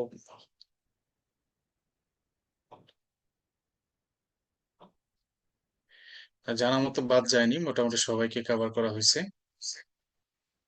আচ্ছা, এখন আমি আপনাদের কাছ থেকে শুনবো যে আপনারা এই যে রোমান্টিক পিরিয়ড পড়লাম আর ভিক্টোরিয়ান পিরিয়ড পড়লাম, এই সব লেখক তো আর হয়তো কভার করা একবারে সম্ভব হয় না, বাট যতদূর সম্ভব, যাদেরকে না জানলেই নয়, যাদেরকে জানতেই হবে আপনাকে, যাদের যেই লেখাগুলো সম্পর্কে জানতে হবে, ইম্পর্টেন্ট কয়েকটা কোটেশনস আমি চেষ্টা করেছি বলার। আপনাদের যদি সুযোগ থাকে, আমি যে বইটা বলেছি ওইটার একটু হেল্প নিয়েন আরো। আর যে সময় আছে, আপনারা হয়তো খুব বেশি আহ, অবহেলা করার সুযোগ নেই। অবহেলা করবেন, সিরিয়াস হয়ে আসলে এখন টিকা যায় না। যে প্রশ্ন হচ্ছে, যে ডিপ থেকে প্রশ্ন হচ্ছে, তো পড়তে হবে, পড়ার কোনো বিকল্প নাই। তো আপনারা আশা করি বুঝতে পারছেন। আমি দু একজনের কাছে জিজ্ঞেস করি কি অবস্থা। সানজিদা বলেন, বুঝতে পারছেন আজকে পড়া? স্যার সামনে যেগুলো বুঝতে সেগুলা বুঝছি, টিচার লিখতেছে হ্যাঁ, হ্যাঁ, আমি কথা শুনছি না, সানজিদা একটু জোরে বলেন। সামনের গুলাই বুঝছি, তারপরে একটু দিলাম না। আপনার মাঝখানে আমি অনেকক্ষণ কথা শুনিনি, আপনাকে ডাকছি দুইবার, প্রশ্ন জিজ্ঞেস করছি, বাট আপনাকে পাচ্ছিলাম না। থাকতে হবে না ক্লাসে? মালিহা, জি স্যার। মানে বুঝতে পারছেন যে আজকে যে রোমান্টিক পিরিয়ড বা ভিক্টোরিয়ান পিরিয়ড সম্পর্কে একটু ওভারভিউ দিলাম? জি স্যার, বুঝতে পারছি। এই নামগুলো একটু কঠিন মনে হয় না? এই যে রবার্ট ব্রাউনিং এর কবিতাগুলো, আলফ্রেড টেনিসনের কবিতাগুলো একটু নতুন নতুন, একটু কঠিন মনে হচ্ছে জি নাকি? স্যার, নতুন তো তাই। হ্যাঁ, নতুন, একটু কঠিন লাগাটা স্বাভাবিক। আপনাকে পড়তে হবে বেশি বেশি, চোখ বন্ধ করে পড়তে হবে। পড়ার সময় এমন ভাবে পড়তে হবে যে মানে দুনিয়া আর কিছু নেই, শুধু পড়াশোনাটাই আছে, ইংলিশ সাহিত্যই আছে স্পেসিফিক্যালি। ঠিক আছে? শাকিল ভাইয়া, কি অবস্থা বলুন? জি স্যার, বুঝছি। বুঝছেন? নাইম স্যার বলেন, স্যার কি অবস্থা বলেন। উচ্চারণ মানে শব্দগুলো খুব কঠিন, আর এতগুলা আমার মনে হচ্ছে ইংলিশ লিটারেচারে সবচেয়ে বেশি কঠিন, কিন্তু আপনি খুব সুন্দর করে পড়াচ্ছেন। আমি চেষ্টা করছি, আমি হয়তো দেখা গেছে আমি বললাম যে আপনাদের এই যে ক্লাসগুলো, এই যে দ্য পেট্রিয়ট, ফালি পুলিপি, এই আপনারা যদি ভিতরে যায় আপনারা তখন বলবেন স্যার আমার পড়ানোর দরকার নাই, আমি যে বলে ক্লাস করবো না। এত কঠিন ভিতরের পড়াশোনা গুলো। তো এই ফালি পুলিপি, my last duchess Robert Browning এর, তো এই আপনার তোমাদের এই কবিতাগুলো জানতে হবে। যেমন আপনাকে আমি বললাম এই যে লক্স লেভেল থেকে কোশ্চেন হয়েছে, যেখানে আমি হার্ট এই যে মার্কস মার্ক করছি ভিক্টোরিয়ান পিরিয়ড আলফ্রেড টেনিসনের। হ্যাঁ, এখান থেকে প্রশ্ন হচ্ছে, এটার একটা বিখ্যাত ক্যারেক্টার আছে এমা। তারপর প্রশ্ন এমাও, যে এমা এই টেনিসনের কোন কবিতায় পাওয়া যায়, প্রশ্ন হতে পারে। কিন্তু আমি কিন্তু এই আমার কথা পড়ানোর সময় বলিনি। এখন আরো অনেক কিছু আছে ভিতরে। এই আপনাদের যেগুলো জানা দরকার আমি চেষ্টা করছি আর কি পড়ানোর। আপনার বাসায় একটু পড়লেন, ইনশাল্লাহ এই একটু ওভারভিউ হলে আপনি পরীক্ষার হলে গিয়ে বুঝতে পারবেন যে না স্যার পড়াইছিল মনে হয় এখানে ছিল, বা ভাইয়া পড়ছিল পড়াইছিল, এটা এখান থেকে আসছে। আপনার যদি টেনিসন কোন যুগের কবি, বা হচ্ছে চার্লস ডিকেন্স কোন যুগের উপন্যাসিক, বা হচ্ছে জন কিটস কোন যুগের কবি, আপনি যদি এটা নাম ধরতে পারেন, তাহলে একটু এটা আমার খারাপ দেখায় আর কি। আপনার বিশেষ পরীক্ষার্থী হিসেবে আপনাকে এতটুকু সিরিয়াসনেস থাকতে হবে যে আমি পড়ছি, এটা এই এই যুগের লেখক, এটা উনি এই যুগের লেখক, জানতে হবে। আর এই যে এখানে লেখকগুলো আছে প্রত্যেকে বিখ্যাত, প্রত্যেকে, আপনি কাকে বাদ দিবেন বলেন? প্রত্যেকে বিখ্যাত। ঠিক আছে? ইব্রাহিম, কি অবস্থা ভাই বলেন? স্যার আলহামদুলিল্লাহ বুঝতে পারি স্যার, আপনার লেকচারটা অনেক সুন্দর, এই জন্য স্যার পারতেছি। তাহলে স্যার পারতাম না স্যার। না, একটু পড়েন, দেখবেন ইনশাল্লাহ বুঝবেন। আর শীটে আছে, শীটের বাহিরে যেগুলো আমি যতদূর সম্ভব যেগুলো ইম্পর্টেন্ট সেগুলো দিয়েছি। আর বইয়ের কথা তো আমি বললাম, যদি বই থেকে পারেন হেল্প নেন। আমি বই পড়ার কথা বারবার কেন বলি দেখেন, আপনি যখন বইয়ের হেল্প নেবেন, বইয়ের মধ্যে বিস্তারিত আছে, এখন এত বিস্তারিত আপনি পড়তে পারবেন না, পড়ে আপনি মনেও রাখতে পারবেন না। তো শীটটা স্যার হচ্ছে এত সুন্দরভাবে বানাইছে যে আপনার জিস্ট গুলো আসতেছে, শীট গুলো পড়লে এই শীটটা যখন আপনি দেখবেন তখন আপনার ক্লিয়ার একটা আইডিয়া আসবে। এই আইডিয়াটা আপনি নিয়ে তারপর আপনি বইয়ের দিকে যান, বাট শীটটা আপনি ফলো করেন ফার্স্ট। যেমন শীটে এই স্যামুয়েল টেইলর কোলরিজের যে বিখ্যাত লেখাগুলো চলে আসছে এখানে, তো শীটটা আপনি আগে দেখেন, তারপরে শীটে যান, ইনশাআল্লাহ বইয়ের যান, তারপর পারবেন আশা করি। জি স্যার, জি শাশ্বত স্যার। আছেন? কোনো জি স্যার। চলে গেছে। শাশ্বত, হ্যাঁ স্যার। আচ্ছা আপনি ক্লাসের শেষের দিকে মনে হয় ছিলেন না, আপনাকে দুইবার জিজ্ঞেস করছে। আপনি কি না স্যার, বুঝতে পারছেন? ছিলাম, মাইক আচ্ছা, আনমিউট করতে পারছিলাম না। আচ্ছা, আচ্ছা। আপনি কি বুঝতে পারছেন আজকের পরে আমি রোমান্টিক পিরিয়ড আর হচ্ছে এরপরে যে ভিক্টোরিয়ান পিরিয়ড লেখকগুলো সম্পর্কে বলছি, বুঝতে পারছেন পড়া? হ্যাঁ স্যার। হ্যাঁ স্যার। আচ্ছা, বাসায় একটু পড়েন, সময় নিয়ে ম্যাথ করেন বা হচ্ছে বিজ্ঞান যাই করেন, ইংলিশটার জন্য 1 ঘন্টা সময় রাখেন, ভালো হবে। ঠিক আছে? সবাই তাহলে আজকের মতো আমি এখানে হয়তো শেষ করব। নেক্সট দিন আমরা এই যে মডার্ন পিরিয়ড দেখতে পাচ্ছেন, মডার্ন পিরিয়ডে অনেক লেখক আছে। এই যে মডার্ন পিরিয়ডে এখানে পোস্ট মডার্ন পিরিয়ড সম্পর্কে সহ চলে আসছে। আমরা হয়তো নেক্সট দিন মডার্ন পিরিয়ডের এই কবিদের লেখক সম্পর্কে পড়বো। পাশাপাশি আমার এখানে যদি কোনো লেখক অ্যাড করা লাগে আমি দুইজনকে অ্যাড করে দিব, বা অন্যান্য বিস্তারিত আলোচনা থাকলে সেটা করবো। আপনারা একটু সময় নিয়ে এখন পর্যন্ত যা পড়িয়েছে আপনারা দেখেন, যদি সিরিয়াল ওয়াইজ যোগ বিভাজন অনুসারে পড়েন, প্রথম ক্লাসে যেগুলো পড়াইছিলাম যে যোগ বিভাজন অনুযায়ী আপনি পড়লে পারবেন। লিখে রাখেন, শিট করেন, কেন পারবেন না? সবাই পারলে আপনিও পারবেন। আর যে কোশ্চেনটা অন্য কেউ পারছে না সেটা আপনি না পারলে সমস্যা নেই, বাট যেটা অন্য কেউ পারছে সেটা যদি আপনি না পারেন সেক্ষেত্রে আপনি পিছিয়ে যাবেন। আপনাকে জানতে হবে। এই ম্যাকপিস থ্যাকারে ভ্যানিটি ফেয়ার কে লিখছে, ভ্যানিটি ফেয়ারের লেখক ম্যাকপিস থ্যাকারে। আপনি যে লেখকের নামে না জানেন, আপনার জানেন একদম দুনিয়ার ফার্স্ট মনে হচ্ছে যে প্রথম আমি শুনলাম, এরকম যাতে না হয়। ঠিক আছে, সবাই ভালো থাকেন। নেক্সট ক্লাস ইনশাল্লাহ কখন হয় স্যার হয়তো জানিয়ে দেবে আপনাদেরকে। সবার সুস্বাস্থ্য কামনা করি, ভালো থাকবেন। হ্যাঁ, আসসালামু আলাইকুম। ওয়ালাইকুম আসসালামু আলাইকুম আসসালাম। স্যার।